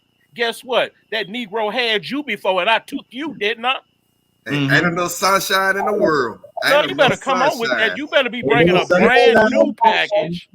It better be brand new white dress and all. You heard me, cuz? Don't come in here with that. Real. I'm standing up for real dudes, bro. We ain't even discussing it. I tell you what, we can keep going down to the Holiday Inn if you would like. Can I speak? Can I say something? Hold on, got a lot of spirits in it too. Hold on. We got a couple of people that just came on the phone. I don't want to touch those people as well. I'm gonna circle around, guys. I know you got something to say, since I already know. Let me go to K with an E. K with an E. Good morning. How you doing this morning? I'm just enjoying this conversation, but it's really crazy. And I got to speak from my own experience because I'm in my parents' home. And I got married, and my house became his house. And when I started cleaning up, he started cleaning up. When I said we need to get rid of this stuff, he started getting rid of that stuff. I've never had a man to tell me, oh, you need to move out your mama's and them house. No, I don't. No, you don't feel comfortable living here. You want to go buy a house, you're going to put yourself in debt. Because this house is paid for and it's already cleared. And all we can do is go up from here. And I'm going to either go up with you, or I'm going to let you keep on doing what you're doing. I'm going to still go up. Come on, Kay. I'm not going to give up my parents' house to go move in with a man in his house. Or our house. Because my house is our house. If it wasn't meant for me to get married and a man move in here with me, then I wouldn't get married and a man move in here with me. And when he felt like he didn't want to be that man no more, he left, not me. I ain't missed a beat. I didn't care what he brought to the table. We're going to build together from this point on. We may get in here and decide you want to change the room around because it's been looking like this since you know me. So you want to change the room around. We can buy a new piece of furniture. We can do anything to make you feel more comfortable, but move out of my parents' home is not one of them. I'll build you a little house in the back. Or you want to just come back there when I want to spend some time with you. How about that? A she shed. Yeah. So we're not going to go move in and get in debt because that's taken away from our marriage life right there. That's taken away from what we can go do and how far we can go in life. Because I'm being stubborn or you being stubborn, and then ain't no need of us even getting married. Let's get that clear before we even say I do. That's right. And I got friends right now today that we are just friends because they've been telling me, let me move you out of that house. Let me move you here. Let me move you there. So you can control me? Like, why is it so important that you move me out of this house? I said, if God say K to move, K don't move. God ain't told K to move. God ain't told K to do none of that. And I definitely pray on everything before I make a move. And I don't sleep around. So I don't worry about sleeping with you at Holiday Inn. You know how many spirits at Holiday Inn? You know how many people have been up in Holiday Inn, cheating and arguing and all kinds of stuff? You don't know what spirit you're picking up at Holiday Inn. Because they ain't changed nothing there. Yeah. How about this? How about You this? know what's in there? You walked up in a place, you don't know who just got out that bed. You don't even know if you washed the sheet or they just pulled the blankets up over it. Hey, Kay. No, I'm not a Holiday Inn person. I'm a home person. And I got to make sure you mind before we go lay down anywhere. Exactly. Because we ain't doing none of that. And that's why we got so many single men and single women. I know a guy right now, he got a house. He said, call me Mama K. I don't need no woman to come up in here to enjoy my house. I need a woman to come up in here and make my house a home. And if they not going to do that, they can stay where they are. Yeah. Good deal. Let me give the phone number 508 924-3521, 508-924-3521. And no, I'm not in Arizona. We actually are outside of Atlanta, Georgia. We're here in Atlanta, Georgia. Let me hold on, Rico. Let me go to we got Bishop on the line. He just called in a second ago. Let me touch him as well. Bishop, good morning. How you doing this morning? Hey, good morning. I'm doing good. How you doing? Hey, doing good. So I need to hear your heart. What do you go ahead, Leonard. A good bishop. There you go. What are you gonna do about this whole situation, Bishop? How do you handle this? Handle what? What whole situation? Man, you've been listening for 20 minutes. You ain't heard what we talking about. I told you old, man. I told you old. The topic. Y'all talking about somebody coming in and trying to change the dynamics of stuff. You know, I heard Kay, talking about, the Holiday Inn. Don't criticize Holiday Inn, because I know I got to stay in the Holiday Inn in prison for a while. Lord, let me tell you the way we started, bitch. The way we started is right here. Okay, you with this young lady. I'm gonna say it like this. You with this young lady, and she's very well off. She bought a Rolls Royce for an ex-boyfriend or ex-husband or whatever. She bought a Rolls Royce for him. They split up for whatever reason, and now you two are together. Y'all are getting kind of serious. And now she says she wants to give you that Rolls Royce. Now it's yours. You could drive it like you want to drive it. How do you accept that? How do you accept that Rolls Royce? And the second layer of this is the house that they live in. She live in a mansion. Now you able to come in and live in that. Are you willing to come in and live in that house? Does she have to get something different, do something different? How do you handle this whole situation? Well, I would graciously receive the Rolls Royce and drive it. You put the title in my name, it becomes mine. Mm-hmm. It was a gift. Thank you so much for the gift. If we break up, it's still mine, but you gave it to me as a gift. Mm-hmm. We get married, you have a very nice home. You're not going to emasculate me because you have a mansion. Yes, I will move into your mansion and still be the man. Mm-hmm. Now, here's the deal. If we break up, you got your mansion, I got my Rolls Royce. Deuces. See you. Wouldn't want to be here. Wow. But I don't get to the point where you take anything away from me being the man because you got this, you got that. I'm going to be a man and move in your place, and we're going to be a couple. We're going to make that house our home. Because I'm not stuck on being stupid when I got to pave the way. I got to set the example. I got to buy the house. I got to do this. No, not me. No, thank you, baby. We ain't got to buy no house. Hey, we got a house. Oh, yeah, baby, thank you. Now, if I want to remodel, absolutely. And if I want to flip the entire bill or remodeling, baby, this is what I did to the house when I moved in. Mm-hmm. I added flavor to this house. Mm-hmm. We got some guys, and I think I hear all the comments, but some guys got that male chauvinist attitude. Mm-hmm. And sometimes you end up losing with the wrong attitude. Mm-hmm. Accept what fortune you have fallen into, and make sure you always maintain and establish that who you are. I don't care if it's your house. I'm the head of this house now because I'm here. Mm-hmm. Come on, Bishop. So you gonna man up and take over this woman's house? Come on, Bishop. Oh no, I'm not going to man up because I was already a man. Mm-hmm. What I'm going to do is going to establish what is. Mm-hmm. That's what we're going to establish. Before I married my wife, there was a young lady. She wanted to date me. Mm-hmm. Her father was the president of some corporation. Her mom was a doctor, and they agreed that they were going to buy us a BMW. Mm-hmm. And he was going to give me a job in the company, and they were going to have our house built. Now, listen to this. Now, I didn't love her, so I didn't marry her. I was liking her, but I wasn't in love with her. Mm-hmm. But I was very graciously and said, thank you so much for all the offers right now. But if you're giving this to me to win me, and that's what you have to do to keep me. Mm-hmm. So I'm not going to accept it right now. None of it. I appreciate it.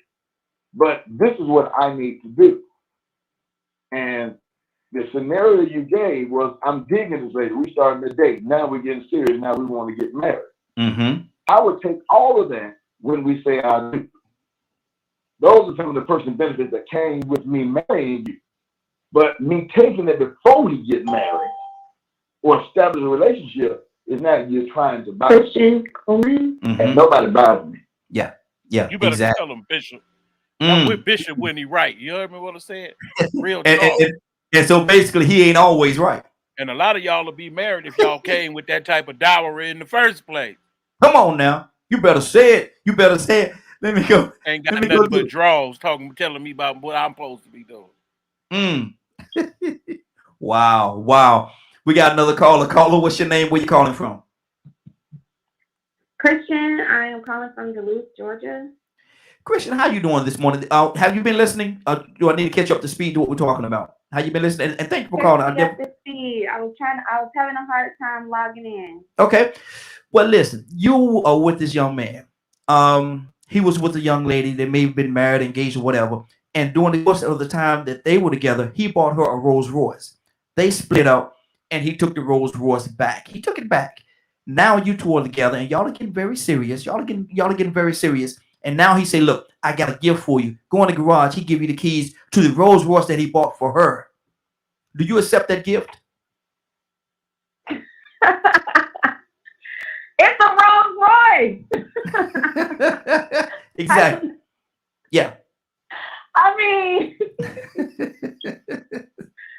I don't really know how other people would answer, but how I would answer, I would gladly take those keys.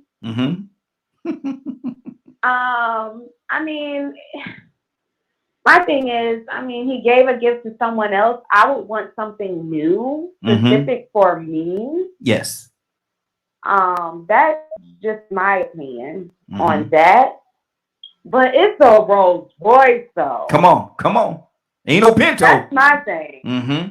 So I'm like, yeah, let me skip on and get those keys. So I don't know. That's just my opinion. Now let me ask you this: the second layer of what we're talking about. He has a mansion, a beautiful, beautiful mansion, and she lived in that mansion. She lived in that mansion for a long time. They lived together in that mansion. It's his house, but she lived in that mansion with him for a long time. Now you two are together, and all her stuff is out. He want to move you into that home. Do you move into that home? Do you redecorate? Is there anything that have to change before you move into that home, or you just gonna bring your stuff? Okay, so we're just dating. We're not married, right? Y'all are on the path. Y'all are on the path of getting married. Maybe y'all are even engaged. I'm not getting rid of my apartment until we're married, first of all. Second, yeah, I would, start to decorate and, make it my own, because that's my man. But I'm not getting rid of my place until we're married. Especially, basically, he had to kick the previous girl out. So I don't want to be in a position where I ain't got nowhere to live. So I'm going to keep my place, for one. But yeah, I will make it my own, I would decorate it, get rid of the stuff that she put in the house, and put my little own touch to it. So that's what I would do. Okay. That's good. Rico, what's on your heart, brother? Oh, there you go. I thought about it, man. Well, first, go to Friday. It's been a second for her, and then I go out to Friday. Okay. Friday? I was going to say, I actually just put it in the chat that it's really easy to focus in on the known. But what about the in-between bodies that you don't know about? That could have happened between the breakup and you.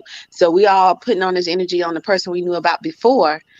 But let's just say it was a time frame between, and you don't even know about it. You just know that that person used to drive a car. You don't know anything about who done came in between that in that time frame. But we want to be focused on that individual before, just because it was that person before.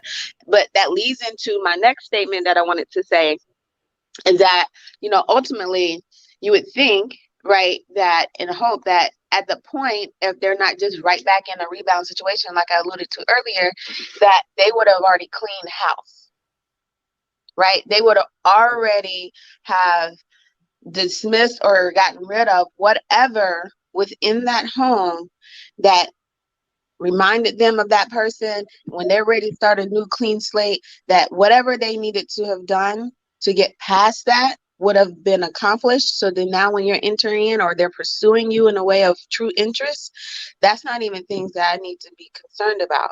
So if as a residual, because it's his, you know, he could have went and she might have had the 2016 model. He went and got the same model as the 2018. So because it looked the same, and just because it's still a Rolls Royce, don't mean that everything is as it seems. So he made changes to where even though his home is his home because he paid for it, and here we are, you know, at least I know times have changed, but we wanted him to have his own car, his own house, his own this, his own that. But then we don't want to be a part of it when we get the opportunity to extend it to us. I'm just saying that's something else. I'll let you know right up front. You just spending the night. Don't play games with me. You just spending the night. Why you got a bag? What's the bag for? You just spending the night. Let me so do do this. you want him to have his own stuff or not? You know what I mean? I'm just saying. No, let me do this. I know I said I was gonna come to you, man, but let me go. Let me hit Tivo because I think she got to take off. Tivo, what's on your heart, sis? I was just gonna say, as I was hearing the conversation, I don't like anything used or handed down. I don't even like shoes that's been handed down. And for me, that house would be handed down. It would be used. It would be old memories in there. We're trying to create new memories. Imagine. And I say, why not make some money? Yeah, why not make some money on that house? Like, she just lived in the house. She didn't make no money off the house. She can make an upscale on that house. You know, by making it a business, a group home, a halfway house, an Airbnb. You feel me? And then we go and buy something that we're going to create new memories together as husband and wife. Now, anything between that, what I don't know about, hey, what can I do about that? I can't do anything about what I don't know, but what I do know, I can absolutely do something about it.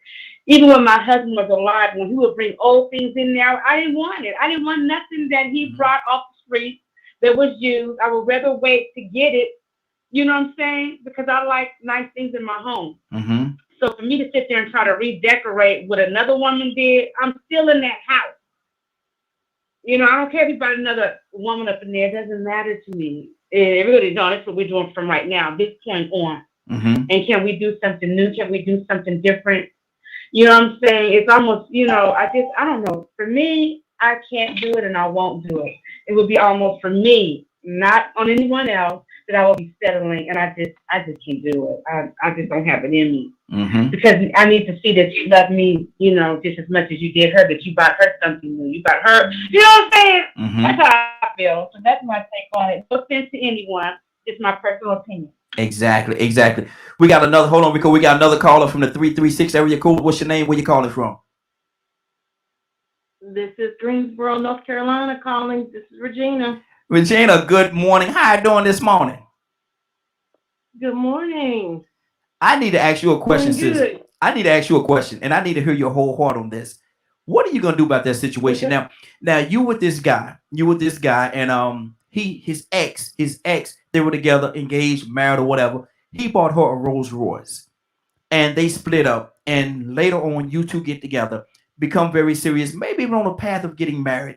He take you to the garage. He said, "I got a gift for you," and he take you to the garage, and he want to give you the keys to the very car that he bought for her.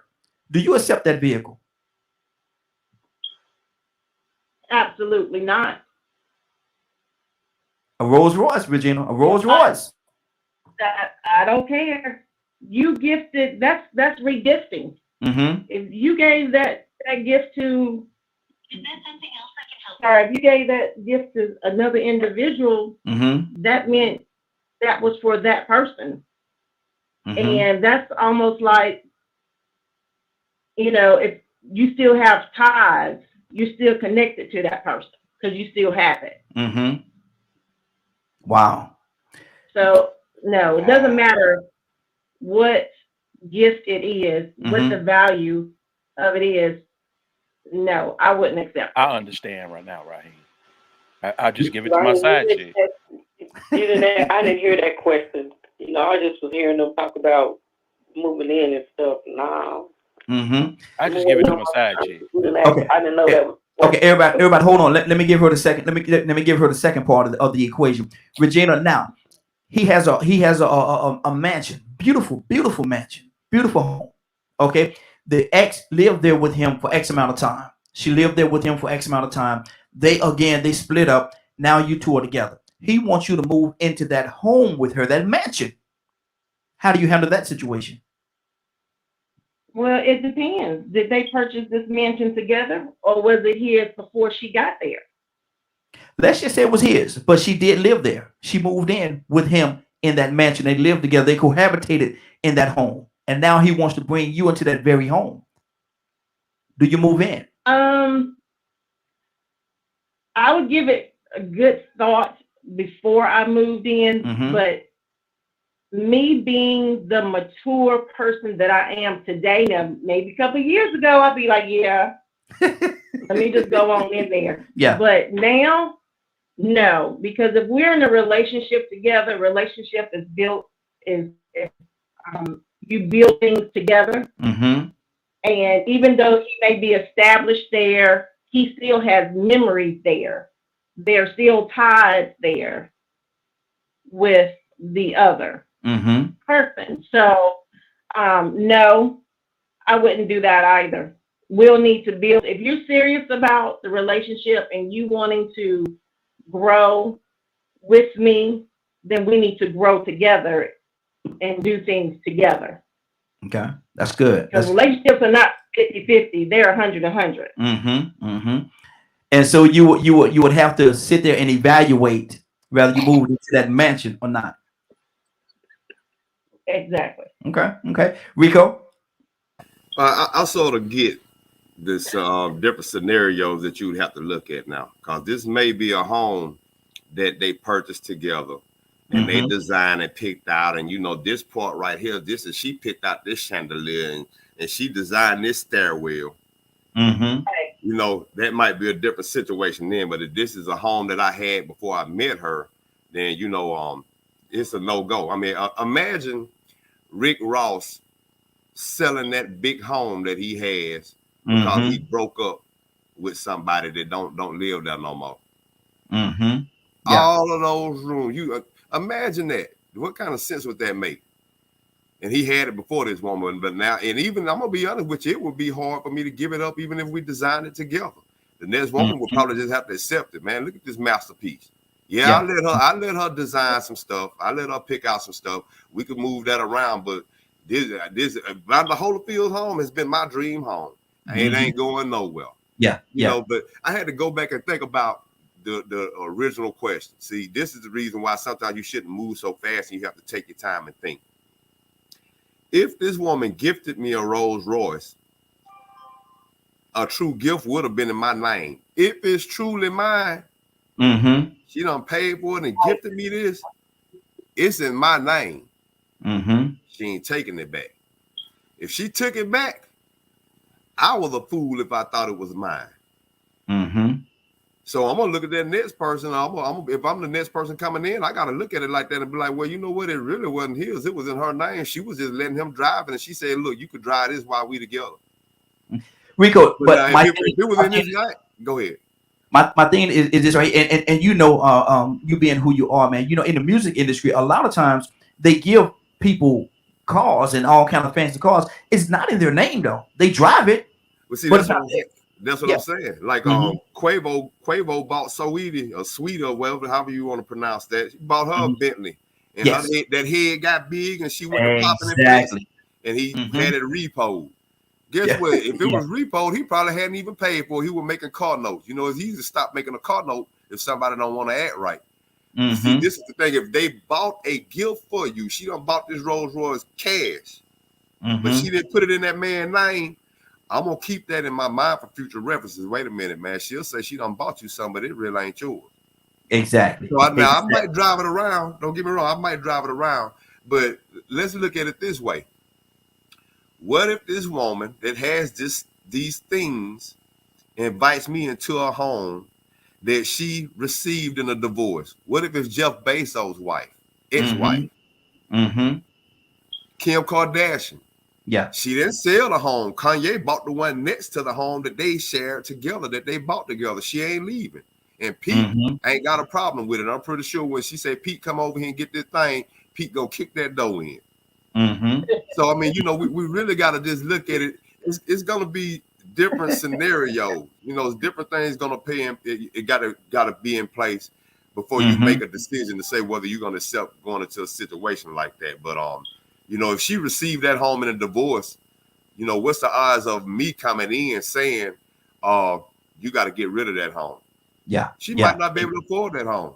You know, what's the odds of whoever meets Jeff Bezos' wife, ex-wife, the school teacher that she got with? Just think about it, man. He a peon. He a regular high school teacher or whatever. And here it is. She pretty much the richest woman in the world because she got half of what he got in the divorce.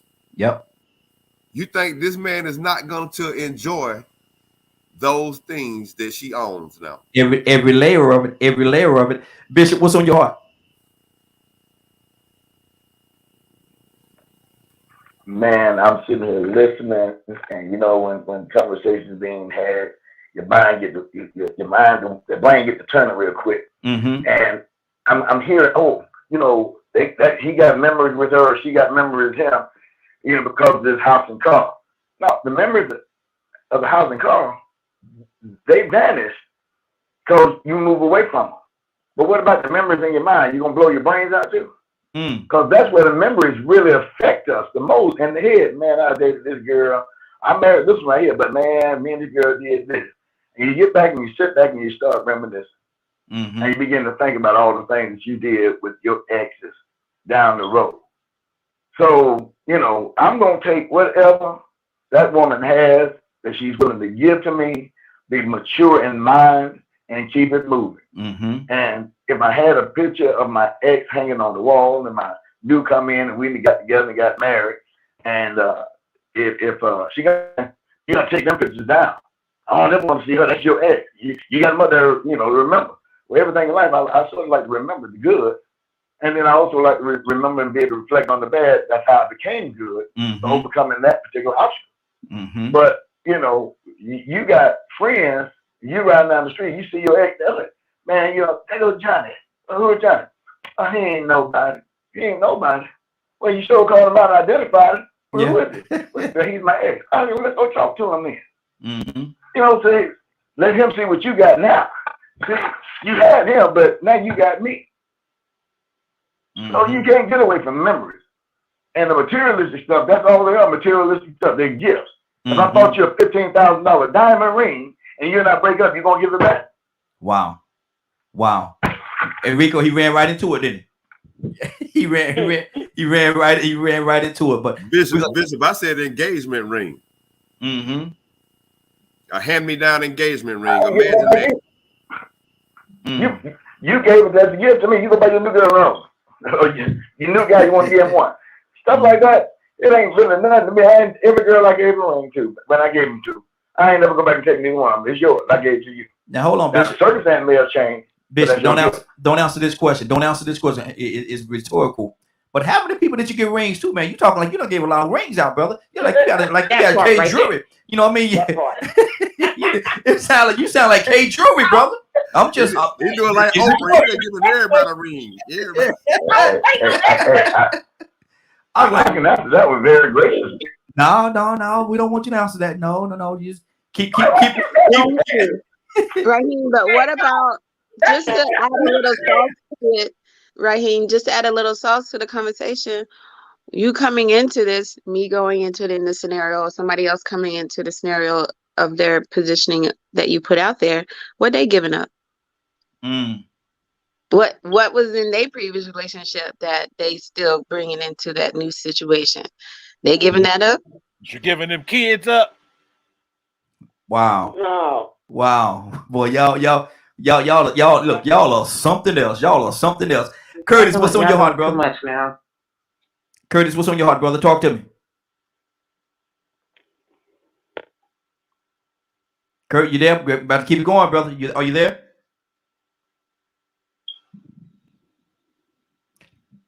Toy, you with the T? Talk to me, sis. That's what we get for giving these nappy-headed Negroes some booty before we get married to them anyway. You see what they talk? I'm just saying. Wait Love toys. Then why you're not supposed to be breaking all kind of guidelines that the Lord set forth? Because no, I said no. Thank you, Toya. I said no because I'm the kind of woman. Even though I know you're supposed to take care of me, I'm gonna do it half and half with you. But certain things is a no-go. No, I'm not gonna be riding in something that was hers. Right? Mm-hmm. You ain't gotta exchange it. You ain't gotta do all that. And it's for you, a man. Don't let nobody dictate. First of all, I ain't gotta ask you. You're gonna want to give it up. How about that? You don't want to give it up. Ain't nobody gonna ask you to do nothing. You don't want to get something new because I've already told you what I desire and what I get out of my life. So again, we're gonna talk about big ballers like Bill Gates and I mean a Rolls. You're supposed to have decent money. If you can't get no house and you got a Rolls, then that might be a little bit of a problem. I mean, I'm just saying something is backwards. But at the end of the day, I mean, where's the value in the love at? You're moving too fast.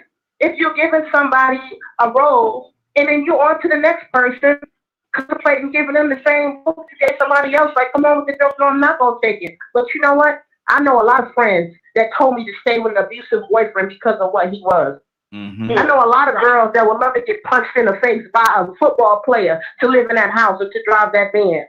I know a lot of men that'll let a woman talk to them like a dog them out, just to drive that Benz, and they ain't got to do no work. But you're supposed to be the man, but you want respect. Yeah. When you're not even doing your part, you're supposed to be going above and beyond. If I got this Benz or whatever, you're supposed to be coming with it. But no, you just want to sit here and drive around Miss Daisy, your sorry cow stomach. No. And if these are the ways of the world that I'm left with, that's all I have to be married, then no, I'm not going to do that because you're not going to be beating on me. You're not going to be disrespecting me. And if I say it's something I don't like, you to change something, partner. Wow. Period. If I tell you something bothers me, partner, you need to be able to figure out how to change it. And if you don't, there it is. But at the end of the day, while we're having these conversations, trust and believe. Them same people that's looking at you in that way, they're not going to be there for you. Lose that Benz. Lose that Benz and see what happens. See if they get out there and hustle to make you pay for half if you miss a step while you overlooking me. And what I said I require as a woman, I'm a ride or die, but I'm not going to stay in that house, period, point blank. You understand what I'm saying? So while we're sitting up here picking and choosing what determines the person who's going to hold you down, make sure you're thinking about the loyalty that's going to come with the person who only wants you for that Benz or that Rolls Royce, and they don't care where it came from. I don't care how you got it. As long as I got it, that's not cool. Exactly. No. Exactly. Hey, Rahim, did you call me? I did. Yes, sir. What's on your heart, brother? Okay. Christy, come to you next. Well, let me be the one to say it. At my age, given the situation and the circumstances, I don't want none of that rap. So as a man, I would, God forbid something happened to my wife, because I'm probably going to be single for the rest of my life. Because what I'm not going to allow for any woman to do, and what I've learned over the years, after being married before and now I'm married again, is what I'm not going to allow for anybody to do, male or female. And I am heterosexual, but I'm saying male or female because in all situations it appears that in this world right now people do things for self-gratification. But I am not going to allow for anybody to come into my life and dictate what kind of man I'm going to be. The reason being is because I'm a just man. I'm a good man. So I deserve the honor and respect of being just that. So I hear what folks is saying, but I also have to say, be wary if you bring in a whole bunch of foolishness, drama, and chaos that don't have to be there. Because what will happen is, like my Georgia peach that raised me, she told me, what will happen, baby, is you will find yourself by yourself. And if you're comfortable with that, then by all means, be comfortable with that. But see, we as a human species, we love to put these conditions on the most powerful thing that exists to man. We will put conditions on it. We will try and control it. We will try and turn it on, turn it off when we have absolutely no power to do so, and then get upset because we can't do it. Wow. It's called love. If you're going to move in any direction as a human species, we better start moving in the direction of love. Because if we don't, we're going to constantly have a whole bunch of drama. We're going to constantly have a whole bunch of issues, and we're going to constantly have a whole bunch of problems. But see, drama real easy to find. It's real easy to find things that ain't right in another human being. Yeah. That's easy. That's not nothing hard. But if that's what you're looking for right out the gate, you can't be mad when you find it. Exactly. You look for it. And Good deal. Yeah. And the only Use reason your why phone, Curtis.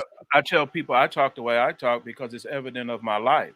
I didn't have relationships like that. I was married twice.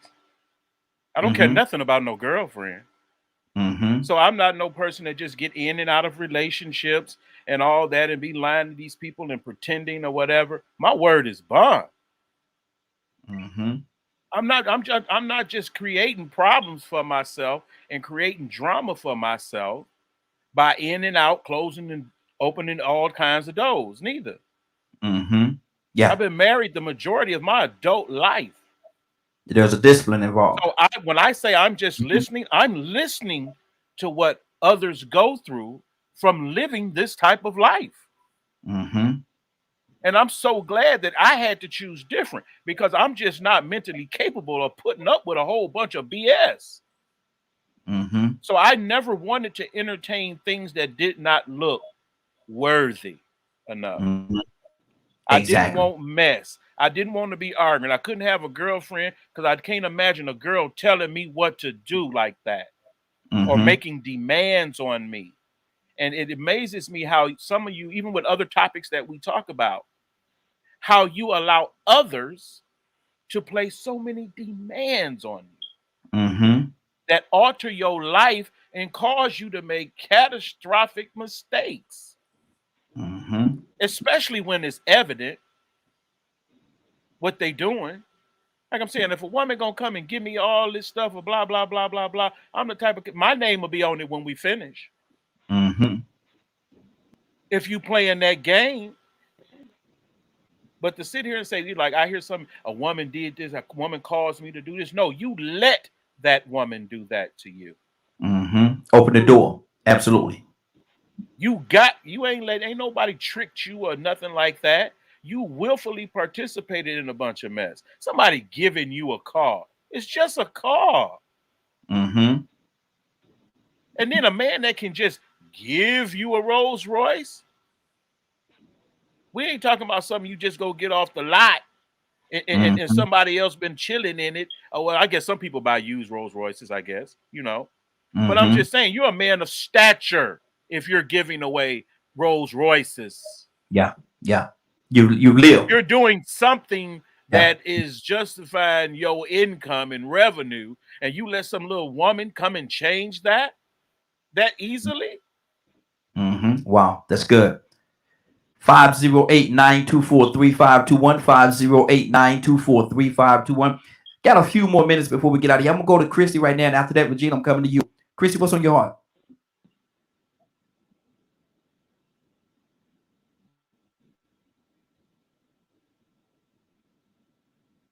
Christy, you there? Okay, let's go to Regina. On mute. Yeah, I think. On mute. Yeah, she probably on mute. Regina, what's on your heart, sis?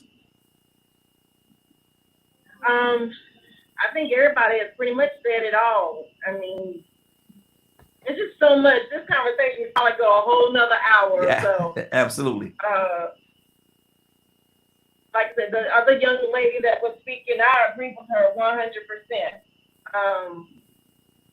It's our fault, and unfortunately, it's the values. standards have been lowered. It's more for show. People just want to live or drive. They don't care if it was a free gift. It's just the standards. People's standards just drop. Not everybody, but there's a lot. I've seen, like the young lady was saying, I know several women that's in still in an abusive relationship, whether it's a boyfriend, girlfriend, husband, or wife, just because of a show. I'm living in this house. I can drive this car. Look what I have. But the reality is, does that significant other really love you? Because if they do, they wouldn't be doing what they're doing. Exactly. To put you in that position. That's good. That's good. Badger, what's on your heart, brother? Still on this whole house and rings and all that. You know where we at? Absolutely. I still don't get a lot of it because I'm just like, I mean, I don't think I'd want to wear somebody else's ring, I guess. I'm not, I guess I'm just very logical and respectful to some degree. I just don't, I mean, if I'm wanting to get with a person because I have feelings for them and I want to be with them to the point of wanting to get married and stuff, you know, is the love really there, or am I just marrying their income? Wow. Good question. I mean, I guess I'm a little bit more simplistic, if that's the proper terminology. That's good. That's good. Tiva, what's on your heart, sis? I was just gonna say, when you start a new relationship, you start new, you start fresh. Forgetting those things that be behind and looking forward to the future together. You know what I'm saying? And once again, I'm gonna sit by it. I'm gonna sit by it till the cows come home. You know, to live in another woman's home and that man is okay with it, he expects you to be okay with it. It speaks a lot to how he really feels about relationships. You know what I'm saying? Because I believe, first and foremost, that marriage is until death do you part. You work through your situation, you get counseling, you do what you have to do, you communicate with one another. I was married 25 years, so I know how to be a wife. I know how to compromise. I know how to communicate. I know how to get in the trenches and fight. You know, I know how to do all of those things. But some things I'm just not going to tolerate. I'm not going to tolerate anything that's going to make me feel like I'm less than or you're not even. I get mad if you get the flavor of the coffee I like wrong because you're not paying attention to me. It shows me that you're not paying attention to what I like because I'm paying attention to what you like. I'm going to treat you with the utmost respect, and I'm going to give you my best and my all. I'm not going to bring you nothing left over.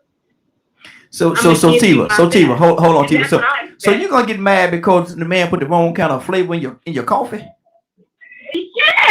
Yes, I will, because we've been together how long, and you still can't get the coffee right? That means you're not paying attention to me. See, no, it's just that I want you to try something different. You know, I want you to try the other flavors. You know. No.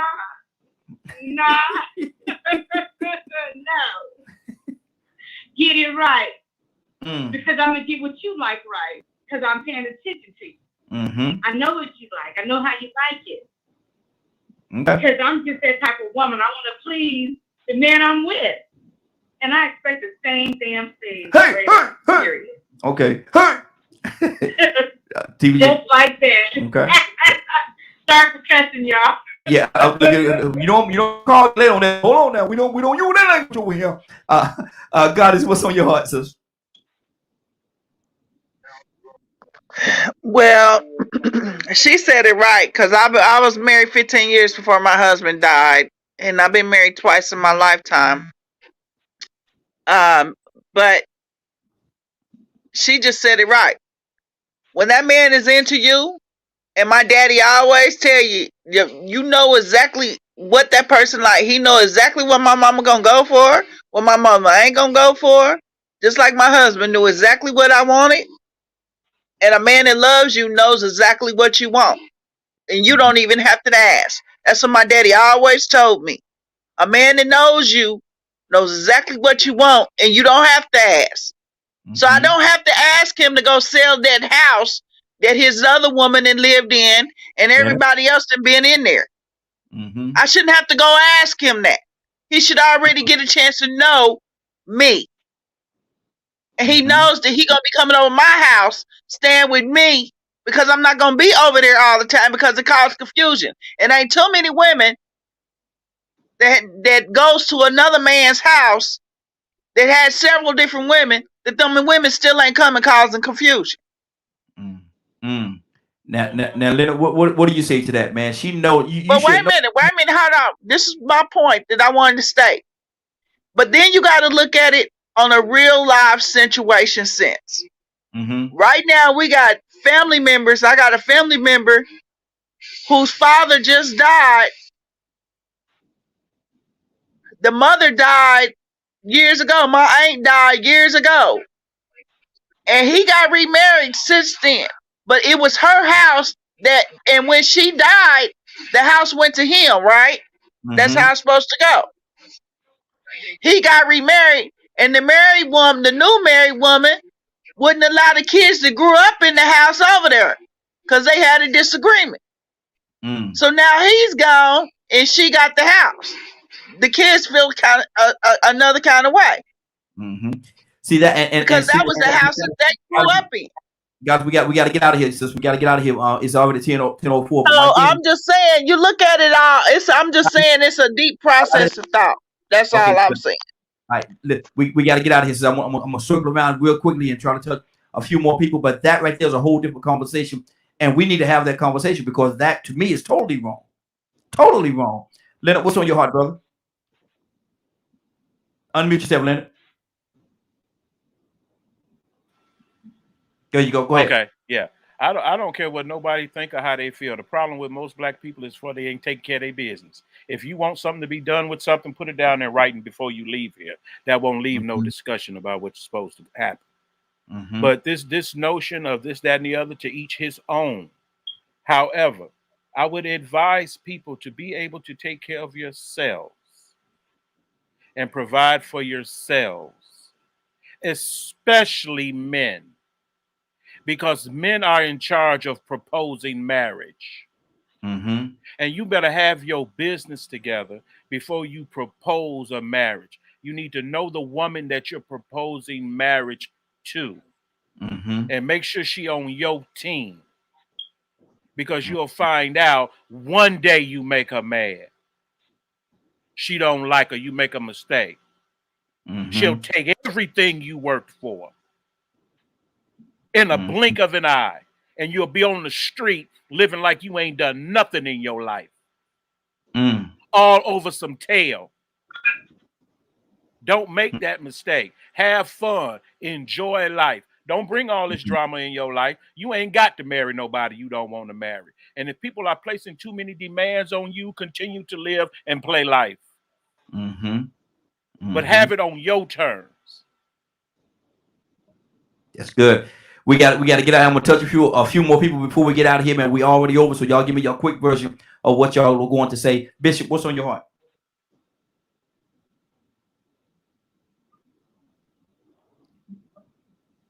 Bishop, you there?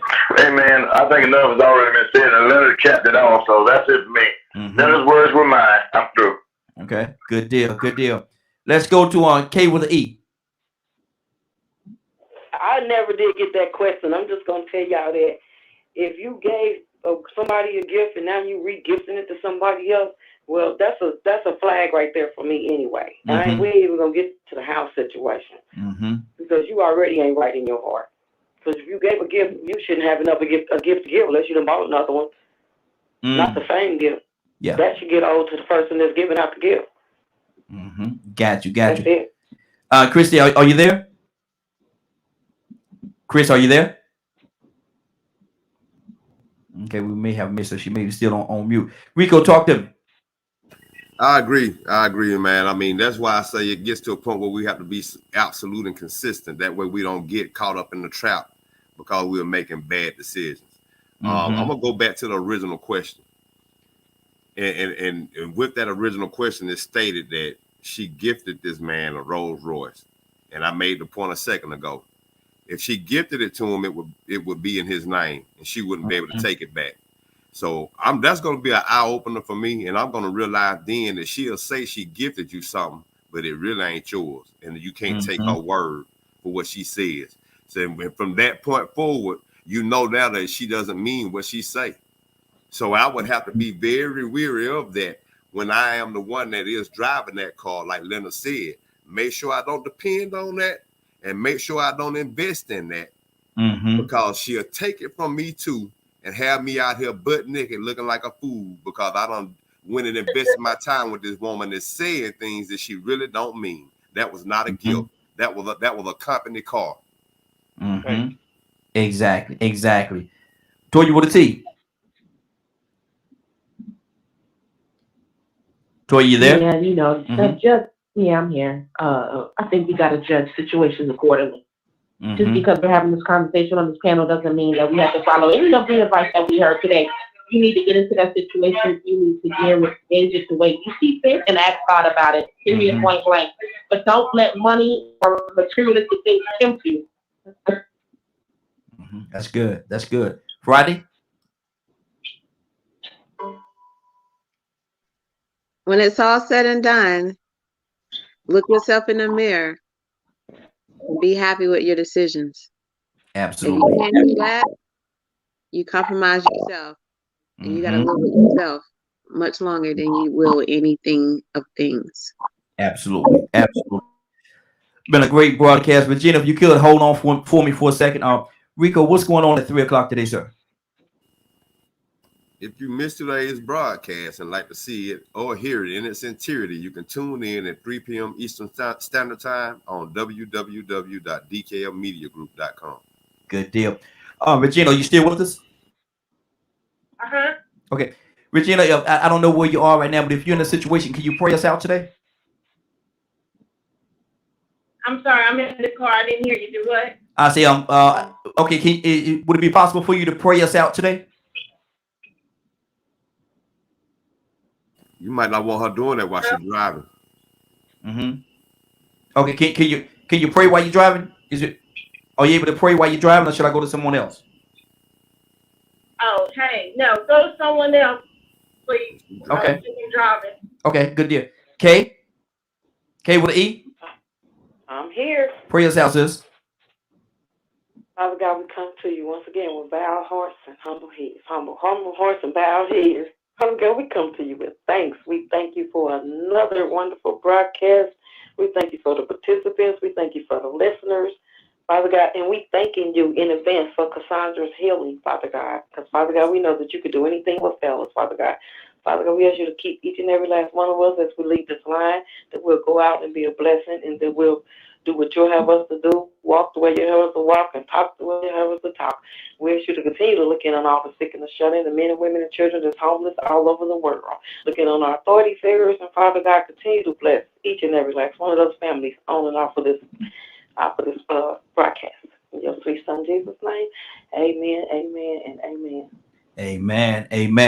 It's been a great broadcast. I want to thank everybody for joining us. And more than that, I want to thank you for allowing DKM Media Group and Associates and the Morning Glow for being a part of your morning. Thank you for being here. It is now 10:11. You're about to exit the Morning Glow. But before you go, I want you to do me two favors, if you will.